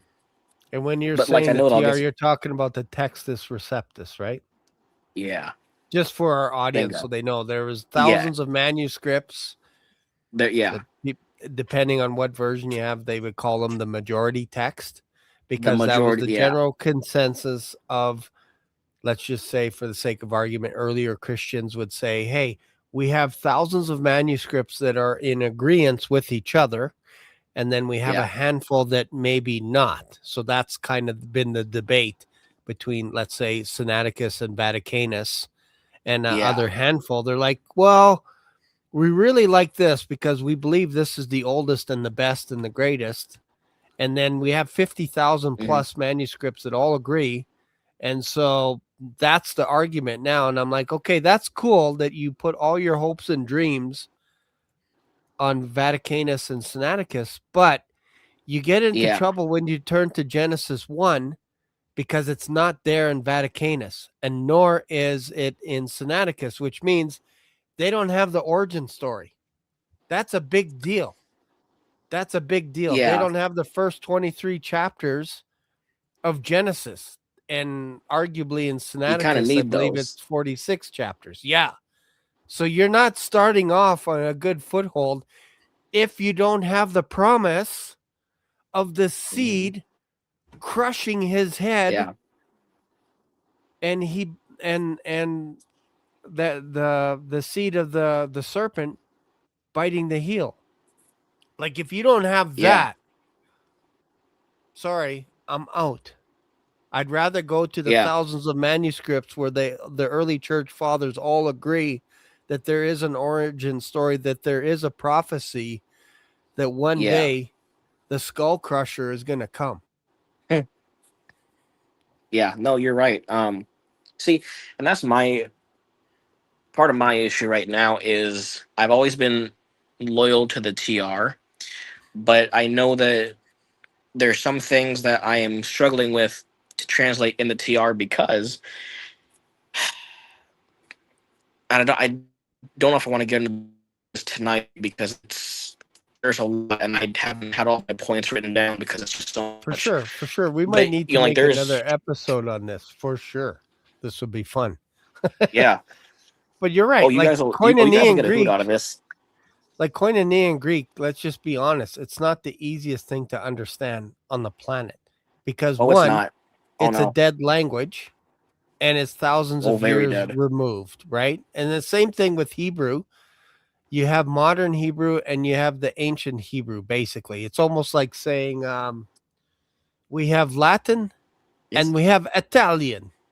It's not the same. yeah, It's not the same. it's Even not the same. modern Yeah. Greek is not the same as koinonia in Greek. And because we're not Hmm. there, like I showed you with all the caps, we could Yeah. get into trouble because if you don't know the inflection and where the periods are and the commas, if there is none, man, you could now have three guys that are scholars interpret something differently, just like that. Well, and one of the things that I'm working on right now in Revelation that I've been working on for probably about 2 or 3 weeks is the church being raptured in Revelation. Um, based on my The man research, child. well, that's the thing, and that you bring up a great point. But I mean, like the very beginning of Okay, Revelation, the church is gotcha. not raptured. There, it is literally an impossibility. And I'm not saying we're not raptured. I just mean that Right. the time that we leave is not in 4 or 5. You literally you would actually leave around the very first, or yeah, you ever take the very first verse of Revelation 6:1 is when you'd leave because of course the Antichrist he goes ahead and he rides. We're gone. Right. But to say that we've been in heaven prior to that, there's no way. And I know that I'm gonna say, oh, the elders and they cast their crowns and they're dressed in white. Yeah, I've read it. No, number one. Uh, one of the things I've noticed is the amount of pronouns in first person versus third person is a very awful debate. But essentially, you can go ahead and read and see that some texts will say that it's hemes. You have redeemed us through your blood. You have purchased us. Uh, and I have a problem with that because, and only because, if you read into chapter 7 and you keep on going, you're going to notice certain qualities that the elders have that don't, in my opinion, I'm not gonna say my opinion, in what I've read off the Greek, Mhm. that doesn't match. Mhm. It is completely different. Now the good news is, like I said, we're still raptured. You're just not raptured Right. till around the end of end of chapter 5, which is good because that matches Paul. Paul says AC being revealed, and at that time you're gone. There you go, no problem. But anything else wouldn't fit. One of the things too that people say is, well, after these things points to, well, it's been a long time right after these things happened. Well, not necessarily. If I was to show you in that verse the actual rendering for after these things, it'd be metatauta, okay? Metatauta eidon, which is and after these things I saw. But what's really interesting about the verse is that you have, I'm not going to get too into it, but you have pronouns, right? You have demonstrative pronouns, interrogative, you have personal, you have demonstrative, you name it, you got it. Well, demonstrative pronouns, you have two types. You have proximate and you have remote pronouns. And what these do is they kind of show you a perspective of how up close something is relatively, and then how far off something is. So a good example of this would be, of course, to say tau ta, as in metatauta, after these things, which is the things right now, and then a remote, which is a kana, and it goes by your noun ending. So in other words, it'd be like this: the one the one pronoun shows us, hey, John is literally just starting a brand new thought. He's not really leaving per se, the end of chapter 3. He's just saying, okay, literally in the next sequential amount of things, turning your head, here's what literally happened next. And it's not telling you that there's been a time within that space. There's no way. Because it's showing you, hey, up close, here's what's going on. Now, if John had used the remote demonstrative, and said, okay, after those things I saw, that would actually work, because it denotes longer period of time, or time that's not near, which could rapture did happen. That would actually work. Well, he doesn't do that. So when it comes to the spatial value here, it's John is really trying to tell us the next sequential thing that happened was me seeing this. It's not saying there was a distance of time between the churches and Christ talking to them versus what he just now saw. It's not, the Greek does not support that. The other thing too is that if the elders are I mean, we can get into this later on though too, but I'm just saying it's just a hint of why I say the church could not possibly be in the beginning chapters of Revelation, at least gone yet, is what I should say. It just wouldn't make, there's certain things that just don't make sense. And I say that gracefully, and of course I'm open to discussion about it, but so do you have a theory if I read this of who's up there then? Yes.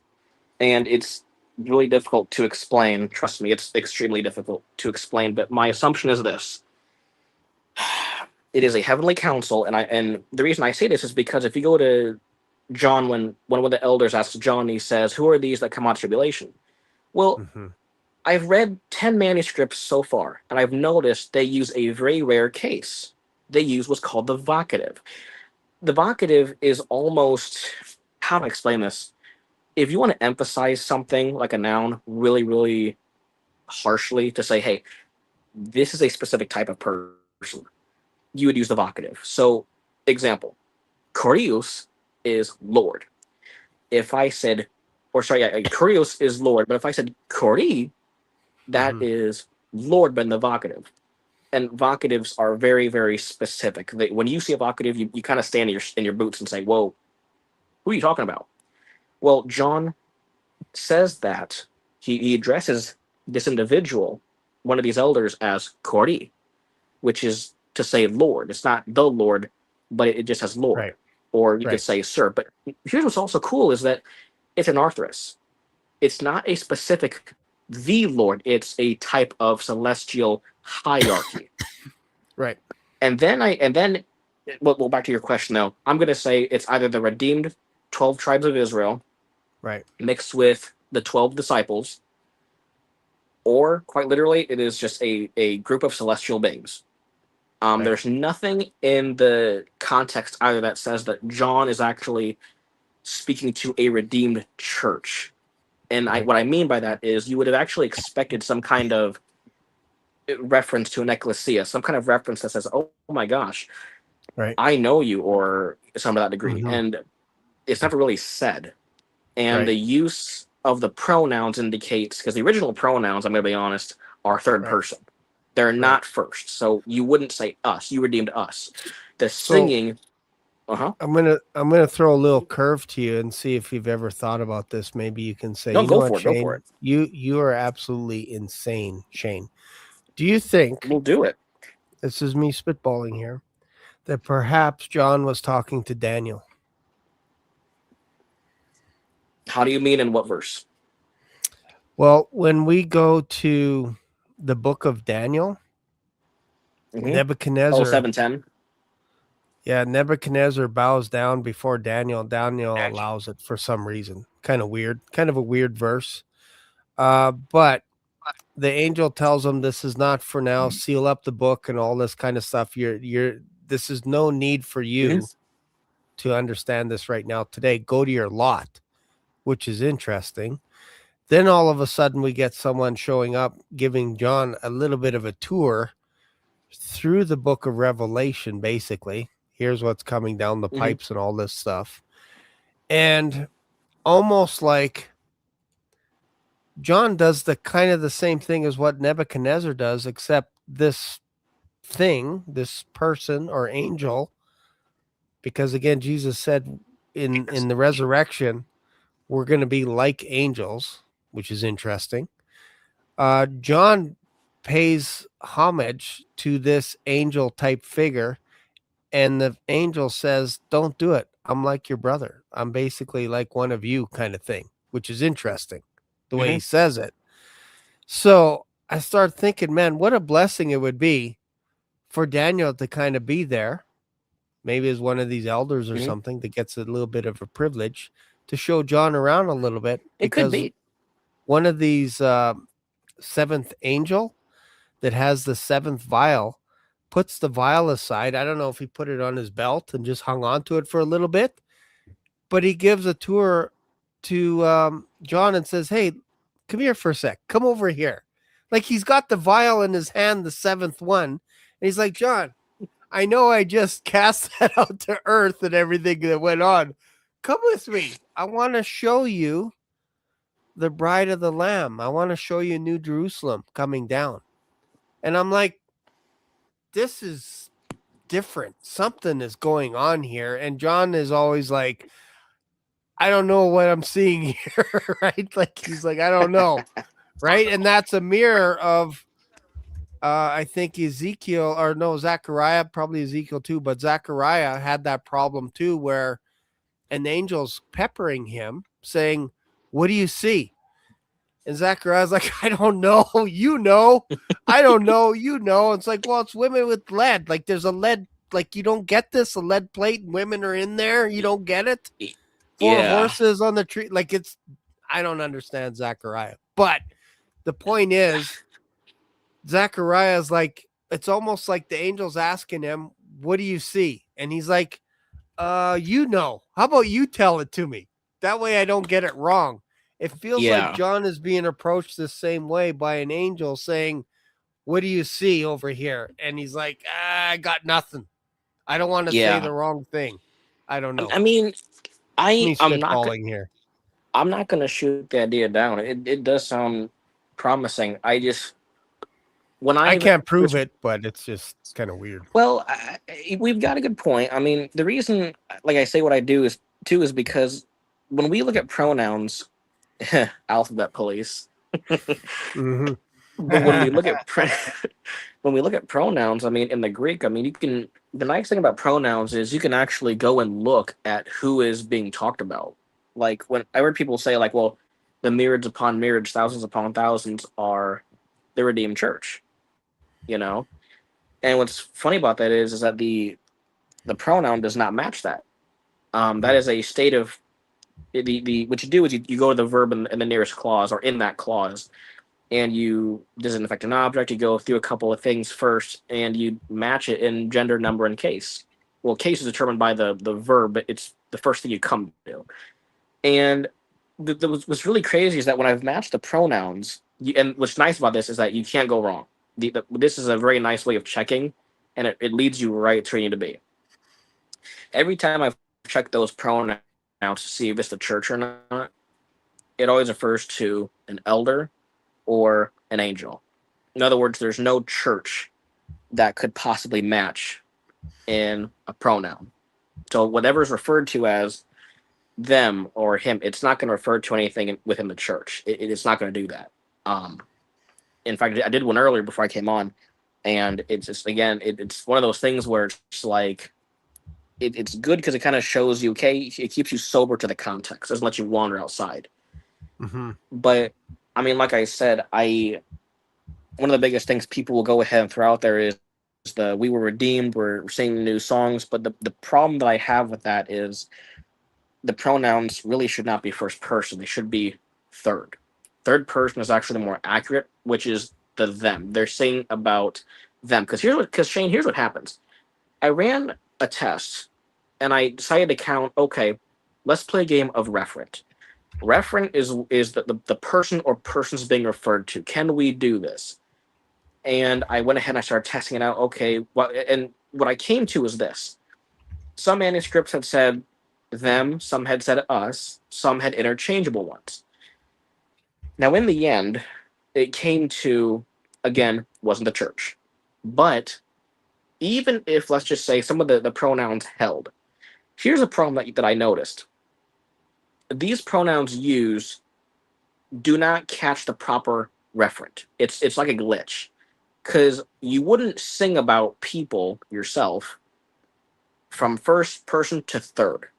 It's very weird. Greek likes to keep a very close tab on a referent. It doesn't just kind of block and say, well, here's a referent, here's the next referent. No, you will be just, boom, here's a referent point. And I've noticed, because some will read in their Bibles, oh yeah, it says us. It should not say us. The better would be autus, because it'd be accusative. You redeemed them. And it'd be accusative because it affects the object. They are affected by what? The purchase, by the redemption. It wouldn't, to me, any way, shape, or form be the church, at least not till, like I said, seal 1, where AC is revealed and we get taken. Luckily, we get taken up. But that's just, like I said, me, because of course, that's just doing the basics. And this isn't even really my opinion. This is just basic grammar. I'm just saying, hey, do you match? And because, I was just gonna say, so let's go off of that. Let's just say, for example, that the church is getting raptured a little bit later. What do you think? How later? Later than the verses that you're mentioning there with the groups of people and all that stuff. That's all I'm saying. Like let's deal with those group of people saying that they're not, let's say they're not the church. What do you think happens to a person? And then maybe this is basic 101 and stuff, but some people still wrestle with this a little bit. What happens to us as a Christian after we die? Where do you think we go? That one's been a tough one for me. Well, as of recent, what I've noticed is that your spirit, your soul, all that, you pretty much, if you're dead right now, currently, body's in the ground, but you go to the Lord, right? And then the rapture is your day of redemption, of course, where the body is now redeemed. It's perfect, just like everything else. Right. So where do we get that idea from? Do you know? I can tell you, but I don't want to tell you where we get that idea. How do you separation from the body? How do you mean? The idea that our body goes into the ground, which it does. We know this. That's factual. And it returns to the dust, right? But then our spirits go to heaven without our body, right? I think that's what a lot of Christians believe. I don't agree with that. Some people say they go to Sleepy Town and they wait until one day, like soul sleep, all this kind of stuff, right? I don't believe in that either. Yeah. But here's what I believe, and maybe you can figure it out in the Greek. Paul talks about in 1 Corinthians 15, and he talks a lot about when he's absent from the body, present with the Lord. Like we get that. Like you're in heaven, clear. But he says something interesting. It's not. I've been silent long enough because you got to read before that. Okay, let me finish. Let me finish. Let me finish. For $1. Yes, you're right. He desires, but it's also known to us that to be absent from the body is to be present with the Lord, and that's what he desired. Like he's like, but I have to stay here with you guys. Like I'm wrestling with this stuff. That's fair. It's fair. Better. It's better that I be here with you guys right now because he's writing all the scripture now. But in 1 Corinthians 15, people are arguing with him saying, okay, Paul, I get it. There is a resurrection right now today. I get what you're saying, that Jesus Christ is the resurrection. And when we die, we get a new resurrected body. I get that, Paul, but what kind of a body are you talking about? And he's like, you fool. It's not the body that got planted into the ground. We get a new spiritual body, one that is eternal. from heaven, from Jesus Christ himself, designed by Jesus Christ. And most people believe that we get a new body. So we leave this one and we go into another body. The question is always when. But Paul makes it pretty specific that when we die, we get a new body, a spiritual body, because there's two bodies, one from Adam and one from the second Adam from heaven that Jesus Christ himself designed. And most people believe that, but they think that we got to come back for these dust bodies, that we're in heaven as spirits, like Pac-Man ghosts floating around, and we try to hug Jesus and we're like, I can't hug you because I got to go back to earth and I got to get my body that was raped, dismembered, let me down my whole life. That's the body we need. So they're looking down at heaven when Paul says, no, we get a new spiritual body that is eternal. So I'll let you unpack that in Greek at another time. That might be another video. But again, a lot of people are like, we know we're in heaven because they'll preach it at funerals. But a lot of people say that we're just spirits in heaven, ghosts. And that is a Pharisaical teaching. That's from the Talmud. That goes all the way back to the Sadducees, where they're like, yeah, no, we just dissolve. Once we die, we just dissolve into the universe. That's where that comes from. Yeah, they didn't believe in. No, you're right. Yeah, they didn't believe anything like a resurrection or anything as such. Once you live, you're dead, which is why they always had the idea of carrying on a seed. And I've always, not to get off topic, but I've always had a problem with things like the marriage verses, because it's time is, again, of the context. It's not semantic. So I won't get into that like tonight, but I just mean like we need another video. That's what we're running out of tape right now. We're running out of film. I know. But just you like know the what? Illuminati card. Yeah, I do appreciate you being on the show. Go ahead, Steve. Maybe we'll give her a little bit of our final thoughts, because I do have to go to sleep eventually. But I don't want to cut it down prematurely. But I want you guys to each have your final thoughts. So we'll go Stephen and then Noah. And I just want to say I greatly appreciate you being on here. And we got to do this again. This is fun. Man. Heck yeah, thank you. Yeah. Steven, you want to go first? Yeah. My final thoughts are, remember we were talking about doing the rapture live. Can you hear me? Yep, I can hear you. Okay. I can't hear Steven. Okay. I can hear him. What's he saying? He is saying he thinks you are awesome. Oh, thank you, Steven. I love him. No, he's my friend. Is that what he said? What's that? No, he didn't say that, but I felt it from him. Yeah. Me too. He's got that warm part. I know he said it. Okay. Noah, if I tell him I'm going to send him a link right behind this. Okay. He's gonna send you a link.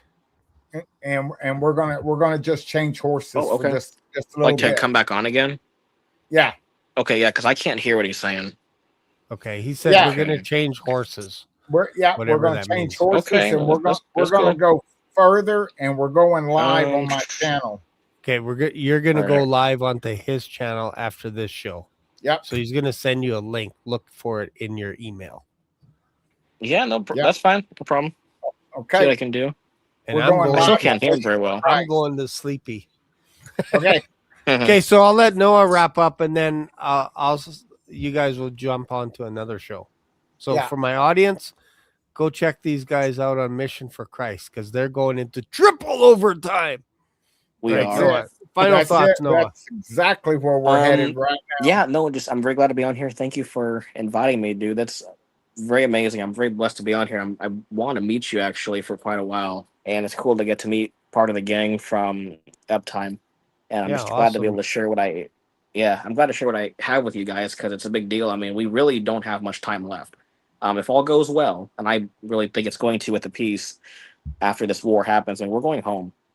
It is literally a number of days once that happens. So, I mean, we don't have time at all, and it's time to get excited. So, and again, for most of you guys, again, gospel is something that we are convinced of, that we're persuaded by. So when we believe, we're believing the statement of truth about what God did, which is what he rose his son from the dead. And now all that he's asking is for our confidence, our trust, and really to be persuaded by what Christ did. Are you confident that that blood was enough to keep you saved and to save you? If so, Right. you put your faith in what he did. That seals a person. There's nothing more. And next time we'll get to James 2, because that's a big verse that people don't understand either, and you'll love it. It really is faith alone. So just keep your That's guys' awesome. faith in the blood and nothing more. Not your works, just strictly what Christ did for you, nothing more. So, and That's awesome. once again, I'm glad to see all of you once again, because I haven't seen. I was just gonna say, I just can't believe you're 23. I can't believe it. I need to see some ID. I gotta see ID. Ask Noah. Ask Well, Noah. my if pants he's are got- downstairs, but I could if probably he's got you can the grab my link. wallet if you want. I'm kidding. No, I'm I'm kidding. kidding. I'm kidding. I'm kidding. Yeah. But yeah, no, That's I look. awesome. Do I look older, or do I look older or younger? You look older. You look How a little old? bit older. I get like the face looks young, but the beard throws me off a little bit. yeah, With the I light get that a beard. lot. Do I look like I'm 30 something? No, like I'd say late 20s. Late. Okay, there you go. Late 20s. All right, I'll take that. All right, awesome, All right, man. my man. Well, I'm gonna say goodbye to Ask everyone. Noah if he's Okay. gotten the link. Okay, check and see if you got a link. Steven just I goes did. all night. He I can. don't know He's if you crazy can like hear me. that. He'll make it happen. I don't think he can hear me. He's crazy. Oh, I can Yeah, hear he you can't hear me. fine. Oh, he can hear me. Oh, whoops. Oh yeah. Yeah, Uh, I'm setting it right now. Public. There I we still go. can't. I still can't hear All right. him. Ow. All right, so I'll just throw you guys All in the right. back, and I'll show a video to end my show, and then I'll just sign off, and you guys have fun on your next podcast. Awesome. Sounds God good, bless you guys. All right. See you later. Bye. See you, Shane. All right, see you, bro. Have a good night. Good night. See you later. Steve's like, I'm done with you. I'm going on to my next show. All right. Thank you guys for being on here. Really appreciate you guys. And I will see you in another video. Bye for now. Black Swan Revelations here on YouTube brought you today's mind-bending journey. Dive into the discussion, your comments, questions, prayer requests, and powerful testimonies of Jesus' love are what fuel this community. Did today's episode hit home? Smash that like button. New here? Subscribe and ring the notification bell so you never miss a live stream or a video upload. Thanks for being part of today's adventure. Catch you in the next video, or maybe even in the clouds. Stay curious, stay blessed.